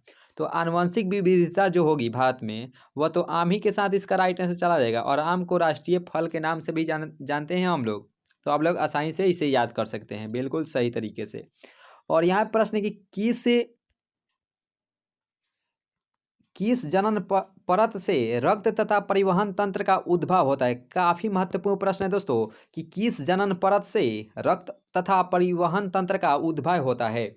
तो इसका भी राइट आंसर अब तक आप दे दिए होंगे, जो मीजोडर्म होता है वह सही आंसर हो जाएगा दोस्तों। और यहाँ प्रश्न है कि गोबर गैस प्लांट में कौन सा जीवाणु प्रयुक्त होता है? जब गोबर गैस प्लांट कहेगा दोस्तों तो उस समय उस प्लांट में जो जीवाणु प्रयुक्त किया जाता है उस समय मी मिथेनोजेंस, यानी कि ऑप्शन में जो डी है वह सही आंसर हो जाएगा। गोबर गैस मिथेनोजेंस कहने का अर्थ है इसमें CH4 तो जरूर ही रहेगा, यानी कि ऑप्शन में जो डी है वह सही आंसर हो जाएगा। और यहाँ पे प्रश्न आप देख रहे हैं 105 नंबर प्रश्न, अब बहुत ही कम प्रश्न उत्तर बचा हुआ है, लगभग 250 प्रश्न उत्तर होने वाले हैं, लेकिन यहाँ पे 105 हम बहुत ही कम समय में कवर कर लिए हैं। ज़्यादा टाइम इसलिए नहीं लिया जाता है क्योंकि आपका टाइम बहुत ही महत्वपूर्ण है। आप कम समय में ज़्यादा कैसे पढ़ सकते हैं, आपको इसी चैनल के माध्यम से आपको लगता होगा। हम ज़्यादा समय इसलिए नहीं रखते हैं क्योंकि आपका टाइम बहुत ही महत्वपूर्ण है, सब किसी का टाइम बहुत ही महत्वपूर्ण होता है। तो आपका टाइम अगर बचे रहेगा तो आप इस सेशन को अच्छे से तैयारी करके दूसरे भी सेशन को आप अच्छे से तैयारी कर सकते हैं। तो आपका टाइम बहुत ही महत्वपूर्ण है, तो हम ज़्यादा टाइम नहीं लेंगे दोस्तों। आपको लगभग 1.5 घंटा से 1 घंटा 45 मिनट लगभग समथिंग लगेगा, लेकिन आपको जल्दी से करवा दिया जाएगा। ओकाजाकी पिगमेंट्स कब बनता है? तो ओकाजाकी पिगमेंट्स यहाँ पे पूछ लिया गया है कि कब बनता है। तो यह इसका जो निर्माण होता है दोस्तों वह तो इसका राइट आंसर हो जाएगा सी, यानी कि डीएनए के पश्चगामी स्ट्रैंड में, यानी कि ऑप्शन में जो सी है वह सही आंसर हो जाएगा। और यहाँ पे बात करें नेक्स्ट प्रश्न के बारे में कि डाउन सिंड्रोम में गुणसूत्रों की संख्या कितनी होती है? वहाँ टर्नर सिंड्रोम देखते हैं तो टर्नर सिंड्रोम में 45 होती है, लेकिन यहाँ पे डाउन सिंड्रोम पूछ लिया गया है तो डाउन सिंड्रोम में एक अधिक हो जाती है, यानी कि जो बी है वह सही आंसर के साथ राइट आंसर हो जाएगा। इसमें भी कुछ प्रक्रिया होती है जो कि किसके कारण वह अधिक हो पाती है, तो वह इसका राइट आंसर हो जाएगा। उसे भी हम लोग अच्छे से देख लेंगे, जो जब 2 नंबर या 5 नंबर के प्रश्न उत्तर देखेंगे तो इसमें 47 इसका सही आंसर हो जाएगा। सभी ऑब्जेक्टिव प्रश्न है दोस्तों, तो इसे ऑब्जेक्टिव की तरह ही हम लोग जानने का प्रयास करेंगे और इसे समझने का प्रयास करेंगे। और यहाँ प्रश्न है कि लेक ओपेरन में कितने संरचनात्मक जीन होते हैं? तो इसमें जीनों की संख्या तो 3 होती है, लेकिन एक्स वाई और ए इसका सही आंसर हो जाएगा। जीनों की संख्या 3 होती है। लेक ओपेरन में संरचनात्मक जीन जो होते हैं वह 3 ही होते हैं दोस्तों, यानी कि ऑप्शन में जो सी है वह सही आंसर हो जाएगा। और यहाँ पे आप देख रहे होंगे स्क्रीन पर कि बढ़ रही मानव का जो भ्रूण का पहला संकेत क्या है? तो बढ़ रही मानव का भ्रूण का जो संकेत है वह क्या है? तो इसका जो सही आंसर हो जाएगा वह स्टेथोस्कोप द्वारा हृदय ध्वनि को सुनकर, यानी कि बी जो है वह सही आंसर हो जाएगा। और यहाँ पे प्रश्न कि मरुद विधि अनुकूलन का उदाहरण कौन सा है? तो मरुद विधि अनुकूलन का जो मुख्य रूप से जो उदाहरण है, अब तक आपका राइट आंसर भी आ गया होगा कि जो नागफनी इसका सही आंसर हो जाएगा। डी जो है वह सही आंसर हो जाएगा। और यहाँ पे प्रश्न आनुवंशिकी शब्द किसने प्रस्तावित किया?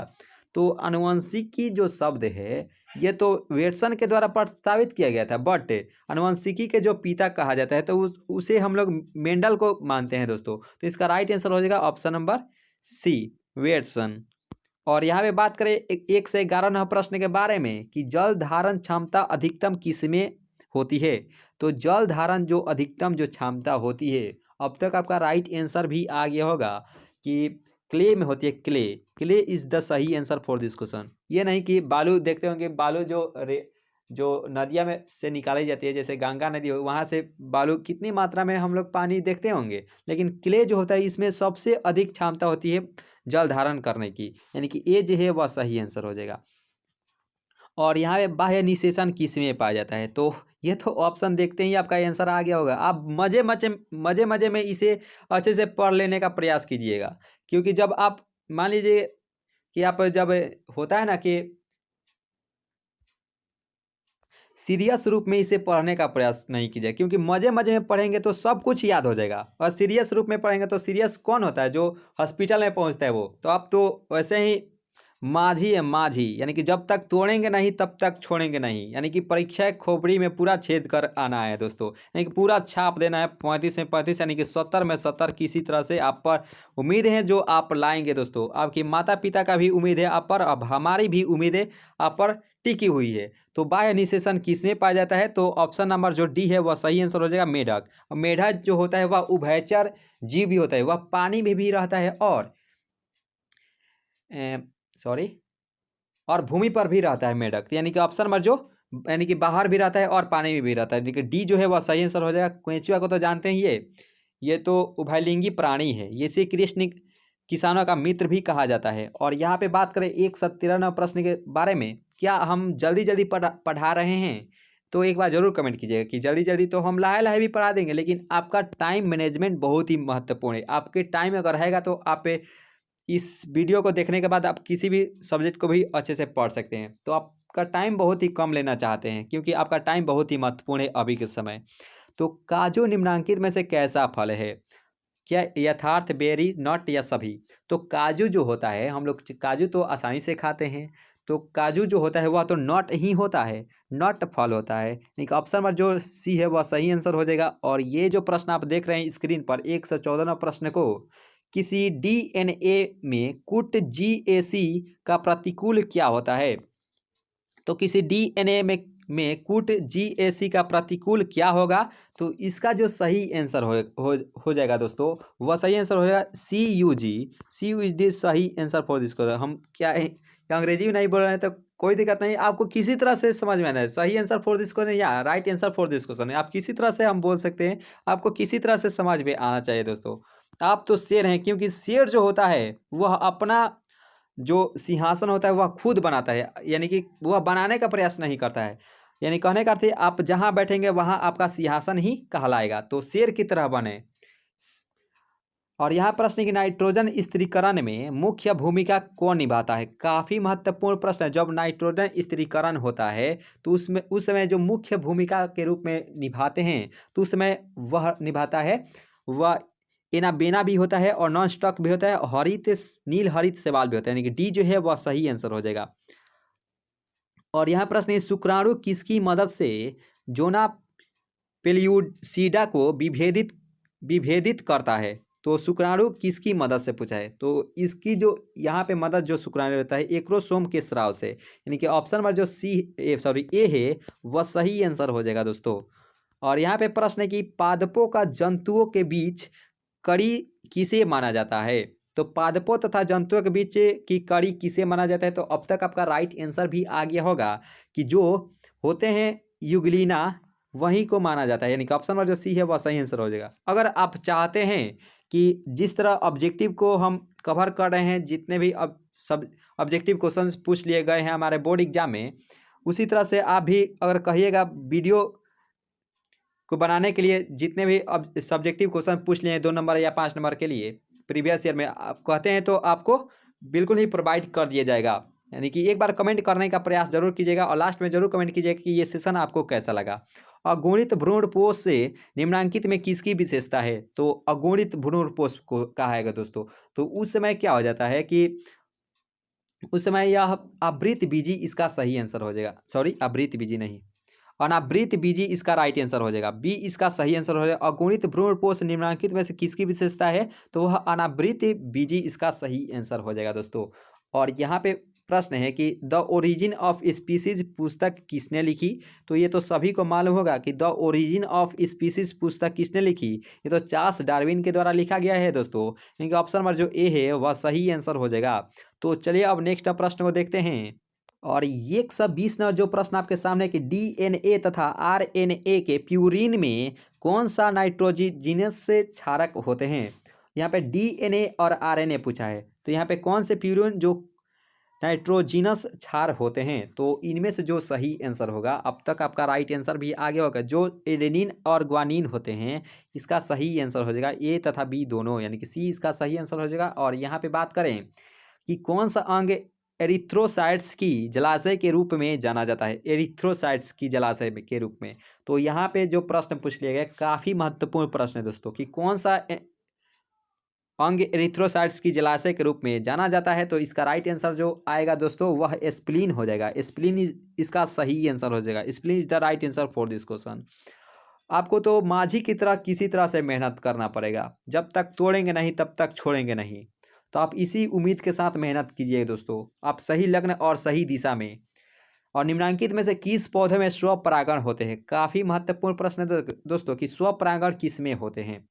तो जो द्विलिंगी होते हैं उसमें स्वपरागण होते हैं, यानी कि ऑप्शन नंबर जो बी है वह ई कोली निम्नलिखित में से किससे उत्पन्न किया जाता है? तो ई कोली पूछा है, तो ई कोली जो हो जाएगा वह तो इसेरिसिया कोलाई से होता है, यानी कि इसेरिसिया कोलाई, यानी कि ऑप्शन नंबर जो इसका सही आंसर हो जाएगा बी इसका सही आंसर हो जाएगा। और यहाँ पे बात करें कि इनमें से कौन कीटभक्षी पौधा है? कीटभक्षी पौधा दोस्तों पूछ लिया गया है। काफ़ी महत्वपूर्ण प्रश्न है दोस्तों कि कीटभक्षी पौधा कौन है? तो जो ड्रोसेरा होते हैं और जो नेफेंथिस होते हैं वहीं तो कीटभक्षी पौधे होते हैं, यानी कि डी जो है वह सही आंसर हो जाएगा। और प्रतिरक्षी उत्पन्न करने वाली कोशिका का नाम क्या है? तो प्रतिरक्षी उत्पन्न करने वाली कोशिका जो होती है यह तो बी कोशिका होती है, बी कोशिका, यानी कि बी जो है वह सही आंसर हो जाएगा, बी कोशिका। कंद का रूपांतरण होता है, तो कंद का रूपांतरण किससे होता है? आपको बताना है कंद का रूपांतरण किससे होता है। तो ये तो कंद का तो जड़ हो जाएगा, जड़। तना तो ये तो आलू का होता है दोस्तों, तना आलू का, और यहाँ पे कंद का जड़, यानी कि सी जो है वह सही आंसर हो जाएगा। कॉपर टी के कार्य इनमें से किससे बचाता है? तो बहुत पहले हम देखे थे, जो भी प्रश्न यहाँ पे जो दोहराया गया है आपके सामने वो तो सिर्फ रिवीजन के लिए दोहराया गया है, ये नहीं कि सेशन को अच्छी दिखाने के लिए आगे बढ़ा रहे। ये आपको जरूर लगेगा कि ये कितने बार प्रश्नोत्तर आपके बोर्ड एग्जाम में पूछ लिया गया। कॉपर टी के कार्य इनमें से किससे बचाता है? तो वह निषेचन को, यानी कि सी जो है वह सही आंसर हो जाएगा। और टोबैको मोजेक विषाणु का आनुवंशिक पदार्थ निम्नलिखित में से कौन सा है? टोबैको पूछा है, टोबैको मोजेक विषाणु।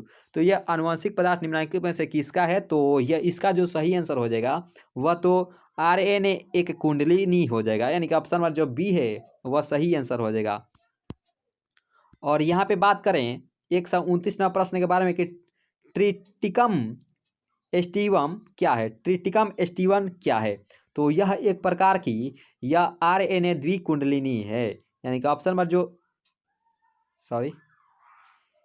यानी कि ऑप्शन नंबर जो सी है वह सही आंसर है, हेक्साप्लोइडी। हेक्साप्लोइडी इसका सही आंसर है। ट्रिटिकम एस्टिवन जो है वह हेक्साप्लोइडी है। और आनुवंशिकता के नियम को किसने प्रस्तावित किया? तो ये तो मेंडल के द्वारा प्रस्तावित किया था, यानी कि सी जो है वह सही आंसर हो जाएगा। तो चलिए नेक्स्ट प्रश्न को देखते हैं। और यहाँ पे प्रश्न पूछ लिया गया है कि यूरेसिल किससे संबंधित है? तो यूरेसिल पूछ लिया गया है। तो यूरेसिल जो होता है वह तो आरएनए से संबंधित रहता है, लेकिन जो थाइमिन होता है वह डीएनए से संबंधित रहता है। तो याद रखिएगा यूरेसिल, यहाँ पे ए जो है वह सही आंसर हो जाएगा। और यहाँ प्रश्न की चरम समुदाय किस क्षेत्र में पाया जाता है? तो चरम समुदाय पूछा है। तो चरम समुदाय जो होता है दोस्तों, या तो संतुलित क्षेत्र में ही पाए जाते हैं, यानी कि ए जो है वह सही आंसर हो जाएगा। और यहाँ प्रश्न है कि डीएनए सांचे पर आरएनए के निर्माण को क्या कहते हैं, यानी कि डीएनए जो प्रक्रिया है उसके ऊपर जो आरएनए के निर्माण को क्या कहते हैं, तो उसे ही हम लोग आसानी से कहेंगे ट्रांसक्रिप्शन, इसका सही आंसर हो जाएगा। और ये जो ट्रांसक्रिप्शन है ये 2 नंबर में ही पूछ लिया जाता है। और यहाँ प्रश्न गर्भाशय किससे संबंधित है, तो क्या नर जनन तंत्र से, मादा या स्त्री जनन तंत्र से, पादप जनन तंत्र से, या डी है इनमें से सभी। तो गर्भाशय जो होता है दोस्तों, ये तो आप ऑप्शन देखते ही इसका राइट आंसर बता दिए होंगे कि मादा या स्त्री जनन तंत्र से गर्भाशय संबंधित रखता है, क्योंकि बी जो है वह सही आंसर हो जाएगा। और यहाँ पे बात करें 135वें प्रश्न के बारे में कि मृदा में नाइट्रोजनी स्थिरीकरण हेतु हम किसका प्रयोग कर सकते हैं, मृदा में पूछा है, यानी कि भूमि में। तो भूमि में नाइट्रोजन स्थिरीकरण हेतु हम किसका प्रयोग कर सकते हैं, तो इसका जो सही आंसर हो जाएगा वह नील हरित बैक्टीरिया का, यानी कि ऑप्शन नंबर जो ए है वह सही आंसर हो जाएगा। और यहाँ पे बात करें ब्रीवरी का संबंध किससे है, ब्रीवरी का संबंध, तो ये तो जाहिर सी बात है सेक्रोमाइसिस से संबंधित रखता है, यानी कि ए जो है वह सही आंसर हो जाएगा सेक्रोमाइसिस से। और रेस्ट्रिक्शन एंजाइम जाने जाते हैं, तो रेस्ट्रिक्शन एंजाइम के रूप में जो जाने जाते हैं या मुख्य रूप से आणविक कैंची के रूप में, यानी कि बी जो है वह सही आंसर हो जाएगा। और यहाँ बात करें कि अफीम किससे प्राप्त किया जाता है, काफ़ी महत्वपूर्ण प्रश्न है दोस्तों कि अफीम किससे प्राप्त किया जाता है, तो इसका जो सही आंसर हो जाएगा, तो इसका जो सही आंसर हो जाएगा पापावर सेमनीफोरम से, यानी कि ये जो है वह सही आंसर हो जाएगा। अगर वहीं पूछता कि कोकीन किससे प्राप्त किया जाता है, कोकीन, तो वह एरिथ्रोजाइलम कोका से प्राप्त किया जाता है कोकीन। और यहाँ पे अफीम पूछ लिया गया तो पापावर सेमनीफेरम से प्राप्त होता है। याद रखिएगा ऑप्शन नंबर जो ए है वह सही आंसर हो जाएगा। और यहाँ पे प्रश्न है कि एचिक जीन के बहुलीकरण हेतु किसका उपयोग कर सकते हैं, काफ़ी महत्वपूर्ण प्रश्न है दोस्तों कि ऐच्छिक जीन के बहुलीकरण हेतु किसका उपयोग कर सकते हैं, तो इसका जो सही आंसर होगा, अब तक आपका राइट आंसर भी आ गया होगा कि जो पीसीआर होता है, पीसीआर वह सही आंसर हो जाएगा। पीसीआर का उपयोग हम लोग एचआई जांच में करते हैं, तो याद रखिएगा ऑप्शन नंबर जो बी है वह सही आंसर हो जाएगा। क्षय रोग का संक्रमण मुख्यतः किसके द्वारा होता है, तो क्षय रोग का पूछ लिया है। तो क्षय रोग जब पूछेगा तो उस समय ये तो हवा के द्वारा ही होता है, यानी कि ऑप्शन नंबर जो ए है वह सही आंसर हो जाएगा। और यहाँ बात करें कि पीसी कल्चर यानी कि मत्स्य पालन किससे संबंधित है, तो पीसी कल्चर जो संबंधित रखता है वह तो रखता है कीटों से, यानी कि कीट पालन को पीसी कल्चर कहते हैं, यानी कि ऑप्शन लाह के कीट से, यानी कि ऑप्शन नंबर जो डी है वह सही आंसर हो जाएगा। और जैव रिएक्टर अनुकूलतम परिस्थिति में क्या निर्माण करता है, तो जैव रिएक्टर अनुकूलतम परिस्थिति में यह जो निर्माण करता है यह करता है मुख्य रूप से ये सभी, यानी कि ये सभी इसका सही आंसर हो जाएगा। और यहाँ पे जो प्रश्न आप देख रहे हैं स्क्रीन पर कि बाहरी डीएनए को मेजबान कोशिका में लाने हेतु किसका उपयोग कर सकते हैं, तो बाहरी डीएनए पूछा है।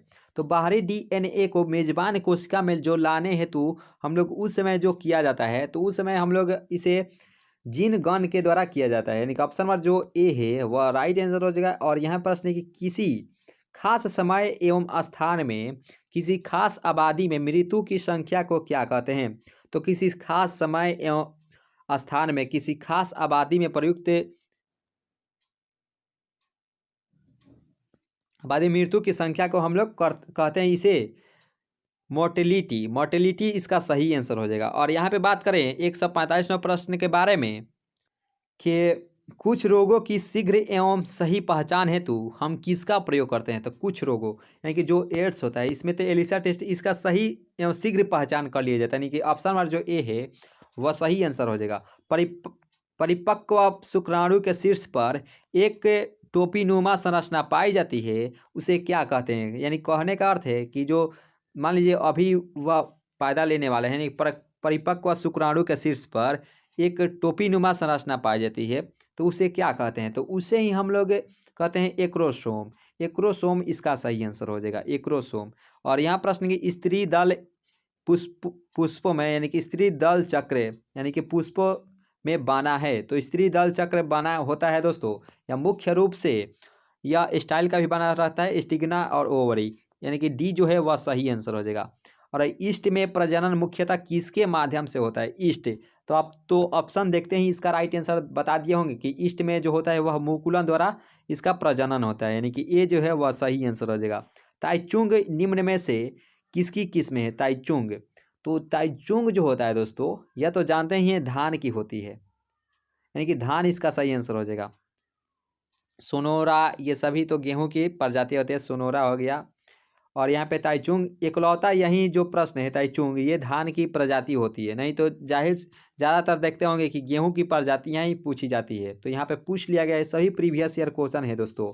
और यहाँ प्रश्न है कि सीकल कोशिकाएं एनीमिया किस प्रकार का रोग है? तो सीकल कोशिकाएं एनीमिया यह जो होता है दोस्तों रोग, यह एक प्रकार की ऑटोसोम संबंधित रोग है, यानी कि बी जो है वह सही आंसर हो जाएगा।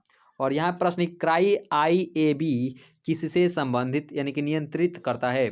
तो क्राई IAB किससे नियंत्रित करता है? तो यह जो मुख्य रूप से यह करता है कर्ण छेदक को, यानी ऑप्शन नंबर जो ए है वह सही आंसर हो जाएगा। और जल धारण क्षमता इनमें से किसका गुण है?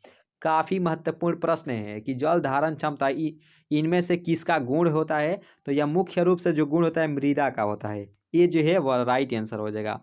और यहाँ पे बात करें 153 प्रश्न के बारे में कि एम्पियर जीन किसमें प्रतिरोधक क्षमता विकसित करने हेतु उत्तरदायी होता है? एम्पियर ये शॉर्टकट में लिखा गया है एम्पियर। एम्पियर जीन किसमें प्रतिरोधक क्षमता विकसित करने हेतु उत्तरदायी है? तो यह मुख्य रूप से जो होता है दोस्तों यह प्रतिजैविक, यानी कि सी जो है वह सही आंसर हो जाएगा।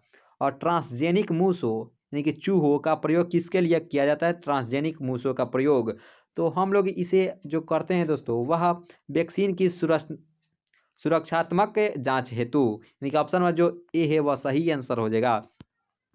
और ये जो प्रश्न एक सब प्रश्न जो प्रश्न आप देख रहे हैं काफ़ी महत्वपूर्ण है कि SL मिलर किससे संबंधित है? तो SL मिलर जो होते हैं यह मुख्य रूप से जीवन की उत्पत्ति एवं विकास से संबंधित है। ट्रायोपिथिकस इनमें से किसके अधिक समान थे? तो ट्रायोपिथिकस इनमें से किसके अधिक समान थे? ये तो हम पहले ही इसके बारे में डिस्कस किए थे। जो समान रखते हैं तो वह तो इसका सही आंसर हो जाएगा एप के, यानी कि ऑप्शन नंबर जो ए है वह सही आंसर हो जाएगा एप के। ठीक, अगर मनुष्य के अगर पूछता मनुष्य तो लगभग ये जो चिंपैंजी होते हैं वह मनुष्य के समान ही वह समान रहते हैं दोस्तों। तो याद रखें इसका राइट आंसर हो जाएगा ऑप्शन नंबर ए। और बी लिम्फोसाइट का निर्माण कहाँ होता है?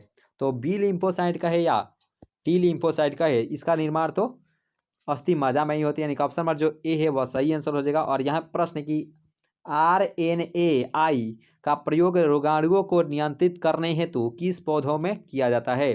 तो RNAi का प्रयोग रोगाणुओं को नियंत्रित करने हेतु हम लोग इसमें क्या होता है किस पौधों के लिए किया जाता है? तो इसका जो सही आंसर हो जाएगा वह तंबाकू इसका। और इसका जो मुख्य रूप से जो होता है वह निकोटीन, तंबाकू में निकोटीन पदार्थ पाए जाते हैं जो कि हानिकारक पदार्थ होता है। तो ऑप्शन नंबर जो ए है वह सही आंसर हो जाएगा। और यहाँ पे प्रश्न है कि निम्न में से कौन द्विगुणित है? द्विगुणित करने का अर्थ है दो, यानी कि युग्मनज जो होता है वह द्विगुणित होता है। आप तो ऑप्शन देखते ही आप बता दिए होंगे क्योंकि हम बहुत बार आपके सामने डिस्कस कर चुके हैं। तो ऑप्शन नंबर जो सी है वह सही आंसर हो जाएगा।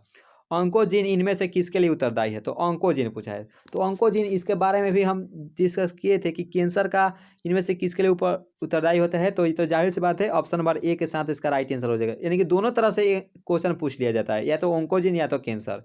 तो ए जो है वह सही आंसर हो जाएगा। और यहाँ प्रश्न है कि निम्न में से कौन पौधा जलोद्भिद है? तो जलोद्भिद इनमें से बताना है कौन सा पौधा है। तो जो सिंघाड़ा होता है ये तो जलोद्भिद पौधा होता है। और शरीर के बाहर होने वाले निषेचन को क्या कहते हैं? तो शरीर के जो बाहर होते हैं निषेचन तो उसे ही हम लोग कहते हैं इन विट्रो। इन विट्रो इसका सही आंसर हो जाएगा, इन विट्रो।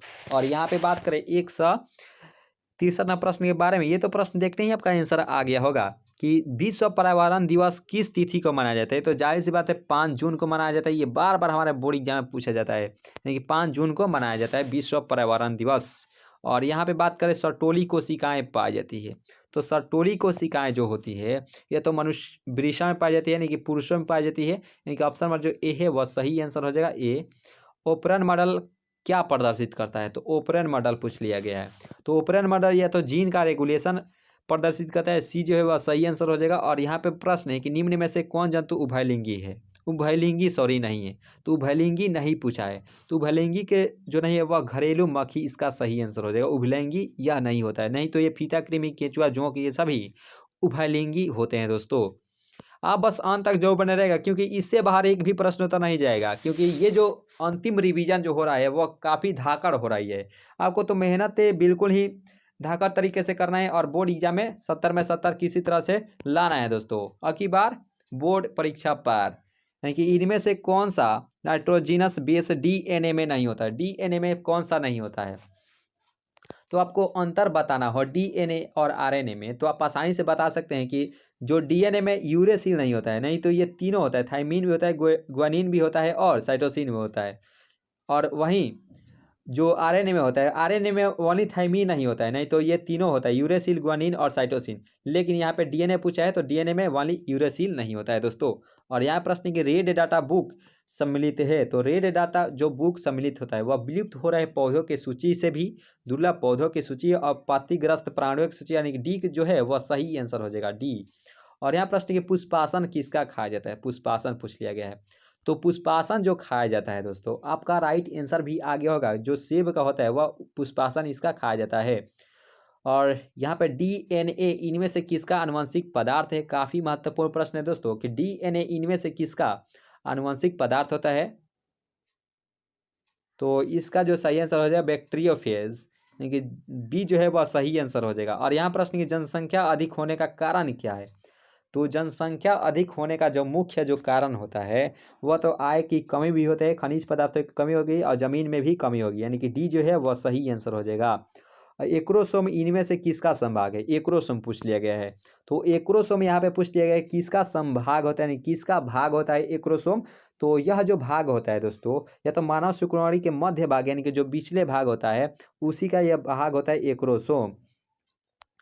और यहाँ पे जो प्रश्न आप देख रहे हैं 173 प्रश्न को कि इनमें से कौन जीवाणु जनित रोग है, जीवाणु जनित रोग पूछ लिया गया है।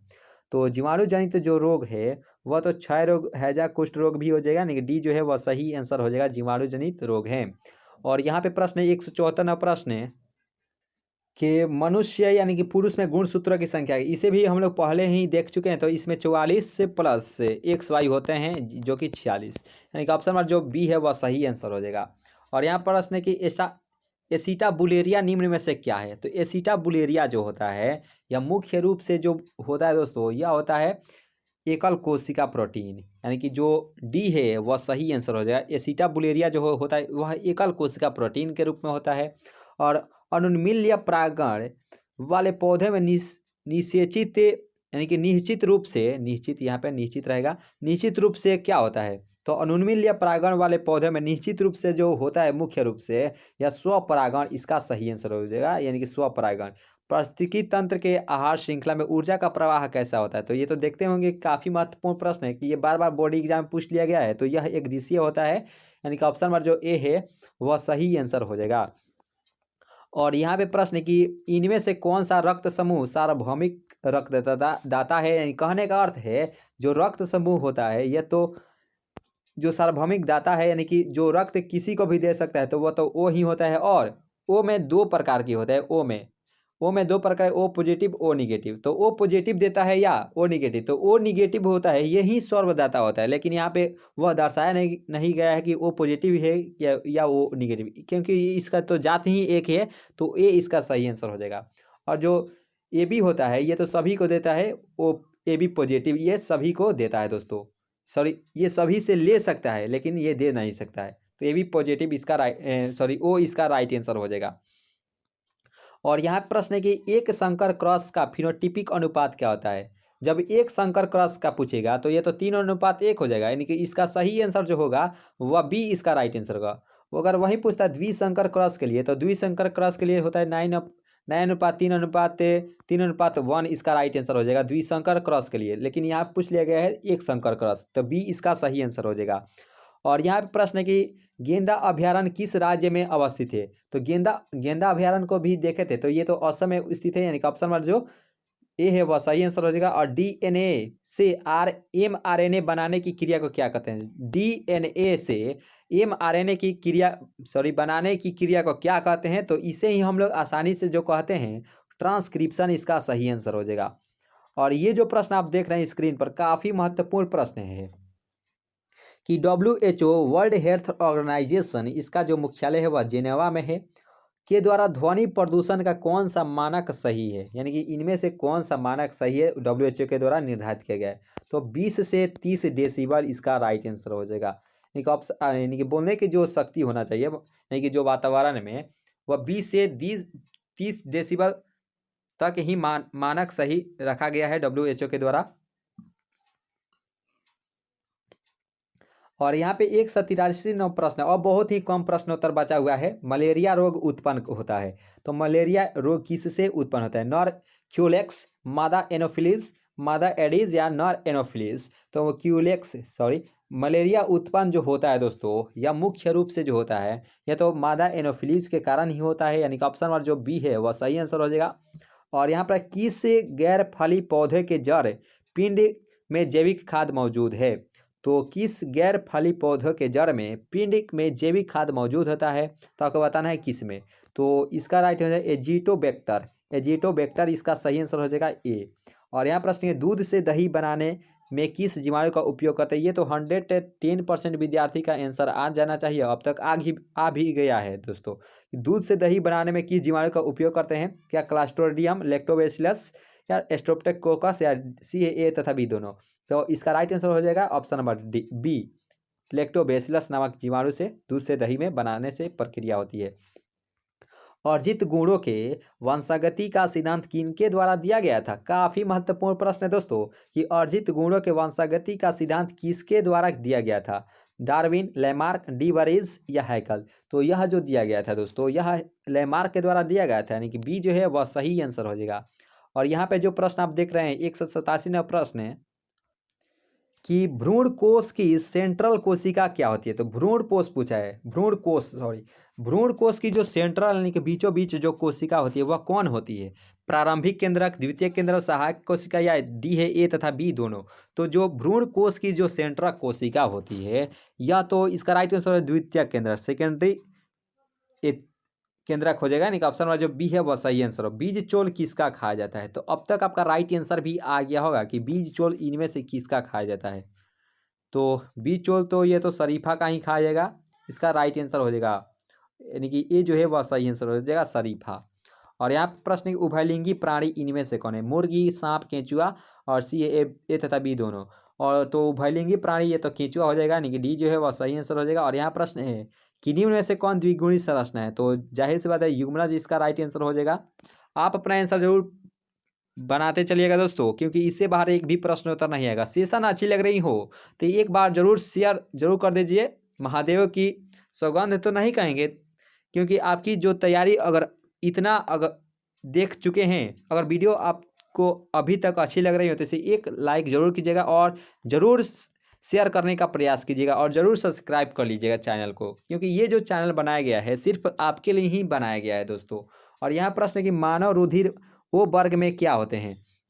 तो जब इस प्रकार से क्वेश्चन आएगा कि मानव रुधिर ओ वर्ग में क्या हो रहते हैं, तो इसमें जो रहते हैं दोस्तों, या इसका राइट आंसर एंटीजन अनुपस्थित रहता है, यानी कि जो एंटीजन होते हैं वह इसमें ओ वर्ग में नहीं होते हैं, यानी कि ए जो है वह सही आंसर हो जाएगा। क्लोरेला निम्न में से क्या है? तो क्लोरेला जो होता है दोस्तों, या मुख्य रूप से या एक सवाल होता है क्लोरेला, यानी कि ऑप्शन नंबर जो सही आंसर हो जाएगा बी सेवाल होता है। क्लोरेला यह मुख्य रूप से सेवाल होता है। और यहाँ प्रश्न है क्राइजीन बाल कृमि से किस फसल को बचाता है? क्राइजीन तो जाहिर सी बात है यह कपास को बचाएगा, यानी कि ऑप्शन नंबर जो ए है वह सही आंसर हो जाएगा। आप बस अंत तक जो बने रहेगा, क्योंकि इससे बाहर एक भी प्रश्न उत्तर नहीं पूछेगा। और यहाँ प्रश्न है कि अम्लीय वर्षा के कारक क्या होते हैं? तो जब अम्लीय वर्षा कहेगा तो उस समय इसका जो मुख्य रूप से जो कारक होते हैं वह तो NO2 और SO2 होते हैं, यानी कि ऑप्शन नंबर जो बी है वह सही आंसर हो जाएगा। NO2 और SO2 के मिश्रण से अम्लीय वर्षा का निर्माण होता है, यानी कि बी जो है वह सही आंसर हो जाएगा। और यहाँ प्रश्न ये कि लाइकेन सूचक होता है, तो लाइकेन जो सूचक मुख्य रूप से होता है, अब तक आपका राइट आंसर भी आ गया होगा कि यह SO2 के प्रदूषण का होता है, यानी कि SO2 प्रदूषण का जो लाइकेन सूचक होता है, यानी कि ऑप्शन नंबर जो बी है वह सही आंसर हो जाएगा। और मानव साधारण ध्वनि की तीव्रता को सहन कर सकता है, ध्वनि तीव्रता को सहन कर सकता है, इनमें से कौन? यानी कि इनमें बताना है। तो जो WHO के द्वारा निर्धारित किया गया था वह तो 20 से 30 डेसिबल, और मानव साधारणतया ध्वनि तीव्रता सहन कर सकता है 20 से 30 ही डेसिबल, यानी कि ये जो है वह सही आंसर हो जाएगा। और ये जो प्रश्न 197 नंबर जो प्रश्न है, जो कि काफ़ी महत्वपूर्ण है कि निम्न में से किसमें जल परागण होता है, तो जल परागण यहाँ पे पूछ लिया गया। काफ़ी महत्वपूर्ण प्रश्न है दोस्तों। तो जल परागण ये तो हाइड्रीला इसका राइट आंसर हो जाएगा।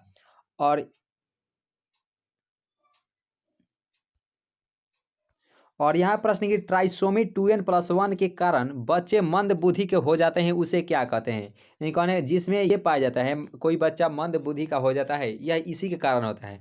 तो ट्राइसोमी 2n+1 के कारण बच्चे मंद बुद्धि के हो जाते हैं, उसे क्या कहते हैं? तो उसे ही हम लोग कहते हैं डाउन सिंड्रोम। और यहाँ पे जो प्रश्न है कि DNA फिंगरप्रिंटिंग निम्न में से क्या है? तो डाउन सिंड्रोम में क्या होता है, हम उस समय बताए थे डाउन सिंड्रोम में यह इसी कारण होता है, इसमें 47 होता है। और टर्नर सिंड्रोम में क्या होता है, उसमें 45 गुणसूत्र पाए जाते हैं। वैसे तो मनुष्य के गुणसूत्र में 46 पाए जाते हैं, यानी कि 23 जोड़ा पाए जाते हैं, तो याद रखिएगा। तो डाउन सिंड्रोम में 47 गुणसूत्र, और टर्नर सिंड्रोम में 45, और मनुष्य में जो साधारण मनुष्य होते हैं उसमें 23 जोड़े पाए जाते हैं। इसी के कारण यह होते हैं दोस्तों मंद बुद्धि के। यानी कि ऑप्शन नंबर जो बी है वह सही आंसर हो जाएगा। और यहाँ प्रश्न है कि DNA फिंगरप्रिंटिंग निम्न में से क्या है? तो DNA फिंगरप्रिंटिंग जो होता है दोस्तों, यह मुख्य रूप से यह होता है DNA टाइपिंग भी होता है, DNA प्रोफाइलिंग भी होता है। यानी कि ऑप्शन नंबर जो सी है वह सही आंसर हो। ये जो DNA फिंगरप्रिंटिंग है, ये जासूसी करने में भी प्रयोग किया जाता है, और आपकी जो बच्चा है आपकी पहचान नहीं किया जा सकता है। तो DNA फिंगरप्रिंटिंग से ही आपके बच्चे को भी पहचाना जा सकता है कि ये आपकी DNA है, ठीक। तो इसी पर आधारित है, यानी कि चोर जो होते हैं उससे ये आधारित होता है। यानी कि ऑप्शन नंबर जो सी है वह सही आंसर हो जाएगा। और यहाँ बात करें कि निम्न में से DNA अणु में प्यूरिन है, तो DNA अणु में जो प्यूरिन के रूप में होता है वह इसका राइट आंसर हो जाएगा ए तथा जी। ए और जी होता है, यानी कि ऑप्शन नंबर जो सी है वह सही आंसर हो जाएगा। और एड्स बीमारी में HIV किस कोशिका को नष्ट करता है? काफ़ी महत्वपूर्ण प्रश्न है दोस्तों कि एड्स बीमारी जो होती है वह HIV किस कोशिका को नष्ट कर देती है? तो इसका जो सही आंसर होगा वह T4 लिम्फोसाइट, T4 लिम्फोसाइट हो जाएगा, T4 लिम्फोसाइट। यानी कि ऑप्शन नंबर जो सी है वह सही आंसर हो जाएगा। और यहाँ प्रश्न है कि गिर राष्ट्रीय उद्यान के लिए कौन सा विख्यात है? गिर राष्ट्रीय उद्यान, तो गिर राष्ट्रीय उद्यान के लिए जो मुख्य रूप से विख्यात है वह तो सिंह के लिए नहीं कि बाघ के लिए, इसका सही आंसर हो जाएगा। न्यूक्लिक अम्ल के नाइट्रोजिनस बेस के बीच कौन सा बंध पाया जाता है? क्या पेप्टाइड बंध, एस्टर बंध, हाइड्रोजन बंध? सी है ए तथा बी दोनों। तो न्यूक्लिक अम्ल कहेगा, न्यूक्लिक अम्ल के नाइट्रोजनी जीनस से बेस के बीच में जो अबंध पाया जाता है, यानी कि जो बॉन्ड पाया जाता है, तो उसमें जो बॉन्ड पाया जाता है हाइड्रोजन बॉन्ड, यानी कि H बॉन्ड पाया जाता है दोस्तों। यानी कि जो डी है वह सही आंसर हो जाएगा। कैंसर किस कारण होता है? तो कैंसर जो होता है दोस्तों वह तो ऑन्कोजीन्स के कारण नहीं होता है। और कल्याण सोना किसका किस्म है? तो आपका राइट आंसर भी आ गया होगा कि कल्याण सोना हो गया, सोनोरा हो गया, ये सभी जो होता है दोस्तों यह तो गेहूं की प्रोन्नत किस्में होती हैं। यानी कि ऑप्शन नंबर जो ए है वह सही आंसर हो जाएगा। सोना यहाँ पे लिख दिया गया, ऐसा कुछ नहीं है कि सोना ही इसका राइट आंसर हो जाएगा, बिल्कुल ही गलत हो जाएगा। कल्याण सोना जो होती है वह गेहूं की प्रोन्नत किस्म होती है, बहुत ही महत्वपूर्ण किस्म होती है गेहूं की। यानी कि ऑप्शन नंबर जो ए है वह सही आंसर हो जाएगा। और यहाँ पे प्रश्न है 2 से 6 नंबर प्रश्न है। आप बस से सही से इस वीडियो को 2 से 3 बार जरूर देख लीजिएगा परीक्षा से पहले दोस्तों, क्योंकि इसी में से ही क्वेश्चन आने वाले हैं। और यहाँ प्रश्न है कि निम्न में से कौन एकल कोशिका प्रोटीन है? काफ़ी महत्वपूर्ण प्रश्न है दोस्तों कि एकल कोशिका प्रोटीन के रूप में कौन है? तो वह एस्पाइरोलिना भी होता है, क्रोलेला भी होता है, और सिनेडेस्मस भी होता है। और डी इसका सही आंसर हो जाएगा। इनमें से जो एकल प्रोटीन के रूप में है इनमें से सभी। और किससे कृत्रिम बीज का निर्माण किया जाता है? कायिक भ्रूण, बहुभ्रूणता, या डी है इनमें से कोई, और सी है ए तथा बी दोनों। तो पूछा किससे कृत्रिम बीज का निर्माण किया जाता है? तो इसका जो सही आंसर हो जाएगा वह इसका राइट आंसर हो जाएगा कायिक भ्रूण। यानी कि ऑप्शन में जो ए है वह सही आंसर हो जाएगा। जिस तरह से हमारे में जितना एनर्जी के साथ हम मेहनत कर रहे हैं उसी एनर्जी के साथ आप बोर्ड एग्जाम में जाते हैं और परीक्षा में लिखते हैं तो बहुत ही अच्छे मार्क्स आपके आएंगे, पूरे 100% गारंटी कर सकते हैं दोस्तों। मेहनत इतनी खामोशी से करें कि सफलता शोर मचा दे। यानी कहने का अर्थ है कि जो आप पढ़ रहे हैं जहाँ बिल्कुल ही छुपा कर पढ़ें और पूरे शांत वातावरण में पढ़ने का प्रयास करिए। ये नहीं कि दूसरे के सामने हम इतना देर पढ़ रहे हैं, इतना देर पढ़ रहे हैं, तो ये ऐसा कुछ मेहनत नहीं होता है, क्योंकि दिखाकर जो पढ़ते हैं वह ज़्यादा दिन तक नहीं रखता है। अगर आप छुपा कर पढ़ने का प्रयास करते हैं, आप डेली 4 से 5 घंटा अगर अच्छे से तैयारी कर लेते हैं, अच्छे से, वैसे भी तो 7 से 8 घंटा पढ़ना चाहिए आपको अच्छे से।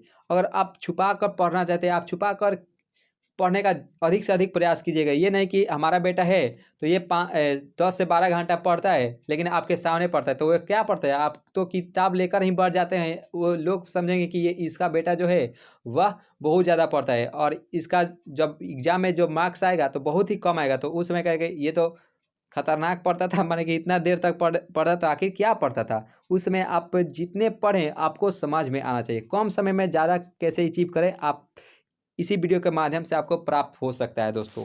और यहाँ प्रश्न है कि BDNA के एक पूर्ण घुमाव में नाइट्रोजिनस बेस के कितने पेयर्स होते हैं? काफ़ी महत्वपूर्ण प्रश्न है दोस्तों कि DNA के एक पूर्ण घुमाव में नाइट्रोजिनस बेस के कितने पेयर्स होते हैं? तो इसमें पेयर्स की जो संख्या होती है वह तो 10 ही होती है, यानी कि ऑप्शन नंबर जो बी है वह सही आंसर हो जाएगा। और यहाँ प्रश्न है कि SO2 प्रदूषण का कारण है, तो ये तो लाइकेन इसका सही आंसर हो जाएगा दोस्तों। SO2 प्रदूषण का जो कारण होता है लाइकेन, और टी लिम्फोसाइट उत्पन्न करता है। तो टी लिम्फोसाइट जो उत्पन्न करता है दोस्तों, या मुख्य रूप से यह यकृत इसका राइट आंसर हो जाएगा। टी लिम्फोसाइट उत्पन्न करता है। सिंह बने सिंहासन का चिंता ना करें, क्योंकि आप जहाँ बैठेंगे वहाँ ही आपको सिंहासन मिल जाएगा दोस्तों। तो आप शेर की तरह रहें, यानी कि दहाड़ जब मारे तो बिल्कुल ही अच्छे से मारे। ऐसा नहीं कि कभी कभी जो होता है आप दहाड़ मारते रहे। जो आप एग्ज़ाम देने जाएंगे तो बिल्कुल ही अच्छे से तैयारी कर जाएगा। आप बोर्ड एग्जाम में बिल्कुल ही, जब आप लिख कर आएगा तो किसी से नहीं बताएगा कि हम इतना लिख रहे हैं। आपकी खामोशी ही उनका जब रिजल्ट आएगा तो जवाब देगा। तो खामोशी आप पे तैयारी में ज़रूर रखिएगा दोस्तों। शहद का निर्माण कौन करती है? तो शहद का जो निर्माण करती है दोस्तों, वह करती है कार्यकर्ता मधुमक्खी, यानी कि सी जो है वह सही आंसर हो जाएगा। वीर्य को किस में हिमीकृत किया जाता है? तरल नाइट्रोजन में, बर्फ में, रेफ्रिजरेटर, या डी है इनमें से सभी। तो वीर्य जो होता है, जो पुरुष होते हैं उसके जो वीर्य होते हैं उसको जो हिमीकृत किया जाता है तरल नाइट्रोजन में, यानी कि जो ए है वह सही आंसर हो जाएगा। और निम्नलिखित में कौन सी बीमारी मुर्गियों में होती है? तो मुर्गियों में जो होती है दोस्तों बीमारी, स्मॉट, हैजा, रानीखेत, और सी है ए तथा बी दोनों। तो मुर्गियों में जो बीमारी होती है वह तो आपका राइट आंसर भी आगे होगा कि हैजा इसका राइट आंसर हो सकता है। यहाँ पे रानीखेत भी होता है, तो यहाँ पे डी होना चाहिए, यानी तो आप लगा सकते हैं हैजा। ठीक, रानीखेत भी होती है और स्मॉट भी, तो यहाँ पे डी होना चाहिए, लेकिन यहाँ पे गलत दे दिया गया है, तो आप पे इस प्रश्न को हटा दीजिए। ठीक, इस प्रश्न के बारे में नहीं सोचिएगा दोस्तों। और यहाँ प्रश्न की प्रोटोप्लास्टिक कल्चर फ्यूजोजेन क्या है? तो प्रोटोप्लास्टिक कल्चर का फ्यूजोजेन क्या होता है आपको मालूम होना चाहिए कि इसका राइट आंसर क्या होना चाहिए। तो इसका राइट आंसर अब तक आप दे दिए होंगे। इसका जो सही आंसर हो जाएगा PAG। ऑन्कोजीन का अध्ययन क्या कहलाता है? तो ऑन्कोलॉजी का अध्ययन जो कहलाता है दोस्तों वह कहलाता है कैंसर, यानी ऑप्शन नंबर जो ए है वह सही आंसर हो जाए। ऑन्कोलॉजी यानी कैंसर का अध्ययन ऑन्कोलॉजी कहलाता है। और यहाँ प्रश्न है कि इडली एवं डोसा का आटा किस सूक्ष्मजीव के प्रयोग से बनाया जाता है? तो ये तो जाहिर सी बात है, आपका राइट आंसर भी आ गया होगा कि इसके जो आटा होते हैं इडली और डोसा की, तो इसकी जो आटा बनाया जाता है ये तो ईस्ट, यानी कि ऑप्शन नंबर जो डी है वह सही आंसर हो जाएगा। और टी प्लाज्मिड किस में पाया जाता है? काफ़ी महत्वपूर्ण प्रश्न है दोस्तों कि टी प्लाज्मिड किस में पाया जाता है? तो एग्रोबैक्टीरियम टीमोफेसियंस में पाया जाता है, यानी कि ऑप्शन नंबर जो ए है वह सही आंसर हो जाएगा। और यहाँ पे प्रश्न है कि एगारोज किससे प्राप्त किया जाता है? तो एगारोज हम बताए थे आपको, इसी सेशन में देखे थे। तो एगारोज जो प्राप्त किए समुद्री घास से। समुद्री घास तो गोनेरिया भी समुद्री घास से जो आयोडीन प्राप्त किया जाता है उससे प्राप्त किया जाता है, समुद्री घास है। ठीक, और यौन संचारित रोग क्या है? तो यौन संचारित ये तो गोनोरिया इसका सही आंसर है। गोनोरिया, सिफिलिस, एड्स ये सभी यौन संचारित रोग होते हैं, यानी कि सी इसका सही आंसर हो जाएगा। और यहाँ प्रश्न है कि आनुवंशिक कूट में कितने कूट होते हैं? काफ़ी महत्वपूर्ण प्रश्न है दोस्तों कि आनुवंशिक कूट में कितने कूट होते हैं। तो आपको बताना है कितने, 4, 16, 32 या 64। तो जब इस प्रकार से क्वेश्चन आएगा, ये काफ़ी VVI प्रश्न है दोस्तों। ये सभी प्रीवियस ईयर क्वेश्चन है। तो आनुवंशिक कूट में 64 कूट होते हैं, यानी कि ऑप्शन में जो डी है वो सही आंसर हो जाएगा। वर्णांधता में रोगी नहीं पहचान पाता है।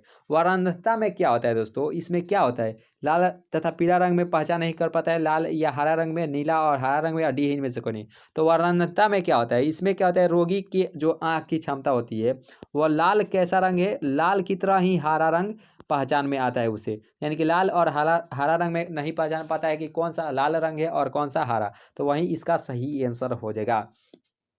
और यहाँ पे प्रश्न है कि ओपेरन मॉडल प्रस्तावित किया गया था। तो ओपेरन मॉडल जो प्रस्तावित किया गया था, क्या वाटसन तथा क्रिक ने, नीरेनबर्ग या जेकॉब तथा मोनार्ड ने, अडी है इनमें से कौन है। तो ओपेरन मॉडल जो प्रस्तावित किया गया था तो ये तो जेकॉब तथा मोनार्ड के द्वारा प्रस्तावित किया गया था, यानी कि जो सी है वह सही आंसर हो जाएगा। और यहाँ पे प्रश्न है 123वां प्रश्न है, सॉरी 223वां प्रश्न है कि योजक कड़ी होती है। तो सॉरी ये कीडना क्या होती है, योजक कड़ी, अवशोषी अंग या विलुप्त कड़ी। तो एक कीडना जो होती है दोस्तों, यह तो मुख्य रूप से आपका राइट आंसर एक योजक कड़ी ही होती है, यानी कि ऑप्शन नंबर जो ए है वह सही आंसर हो जाएगा। जरूर टाइप कीजिएगा कि अंत तक, शुरू से अंत तक कौन अभी तक बना हुआ है। तो यस का मैसेज जरूर कीजिएगा दोस्तों, यस अब का इंतजार है कि कौन कौन अभी तक बना हुआ है शुरू से अंत तक। जो शुरू से अंत तक इसे मेहनत करता है तो इससे बाहर अब प्रश्नोत्तर नहीं आएगा, वह सिर्फ शेर की तरह जाएगा और बोर्ड एग्जाम में दहाड़ कर आएगा, यानी कि लिख कर अच्छे से आएगा। और यहाँ प्रश्न कि निम्न में से कौन कीटभक्षी पौधा है। तो कीटभक्षी क्या ड्रोसेरा, नेपेंथिस, हाइड्रिला और सी ए तथा बी दोनों। तो कीटभक्षी पौधा के रूप में जो होता है दोस्तों वह तो जाहिर सी बात है ड्रोसेरा और नेपेंथिस होता है, यानी कि सी जो है वह सही आंसर हो जाएगा। और शुक्राणु जनन का नियंत्रण किसके द्वारा होता है। शुक्राणु जनन का जो नियंत्रण होता है दोस्तों, यह तो जाहिर से क्या एस्ट्रोजेन, एलएच या एंड्रोजेन या डी है इनमें से कोई नहीं। तो शुक्राणु जनन जब होएगा, जब शुक्राणु जनन का जो नियंत्रण होता है किसके द्वारा नियंत्रण किया जाता है, तो वह एलएच के द्वारा किया जाता है, यानी कि ऑप्शन नंबर जो बी है वह सही आंसर हो जाएगा। और यहाँ पे प्रश्न है कि मानव रुधिर वर्ग ए बी में क्या होता है। तो मानव रुधिर वर्ग ए बी में क्या एंटीजन उपस्थित रहते हैं, एंटीबॉडी उपस्थित होते हैं, या एंटीबॉडी अनुपस्थित होते हैं, या एंटीबॉडी ए उपस्थित होते हैं, या डी है एंटीबॉडी बी उपस्थित होते हैं। तो मानव रुधिर वर्ग में क्या होता है इसमें, कि इसमें क्या होता है कि एंटीबॉडी अनुपस्थित रहते हैं, यानी कि ऑप्शन में जो बी है इसका राइट आंसर हो जाएगा दोस्तों। तो दोस्तों इस प्रकार से इस महत्वपूर्ण सेशन को यहीं पे खत्म करते हैं, क्योंकि 250 प्लस क्वेश्चन का आंसर इस सेशन में हम आपको बता दिए हैं। ठीक, इससे बाहर अब एक भी प्रश्न तो नहीं आएगा, इसी में से ही आपके बोर्ड एग्जाम में रहने वाले हैं। अगर ये सेशन आपको थोड़ा सा भी अच्छी लगी हो तो इसे एक लाइक जरूर कीजिएगा दोस्तों, दिल से लाइक कीजिएगा। अगर सेशन अच्छी नहीं लग रही हो तो इसे ज़रूर डिसलाइक कर दीजिएगा, क्योंकि जो भी हो आप हमसे ही कह सकते हैं। अगर आपको सेशन अच्छी लगे तो ज़रूर लाइक कीजिएगा और सब्सक्राइब कर लीजिएगा चैनल पर नए जुड़े हों तो मिलते हैं नेक्स्ट वीडियो में नई उम्मीदें के साथ। तो हंसते रहिए और मुस्कुराते रहिए और अपनी तैयारी को मजबूत करते रहिए। आज इतना ही, थैंक यू।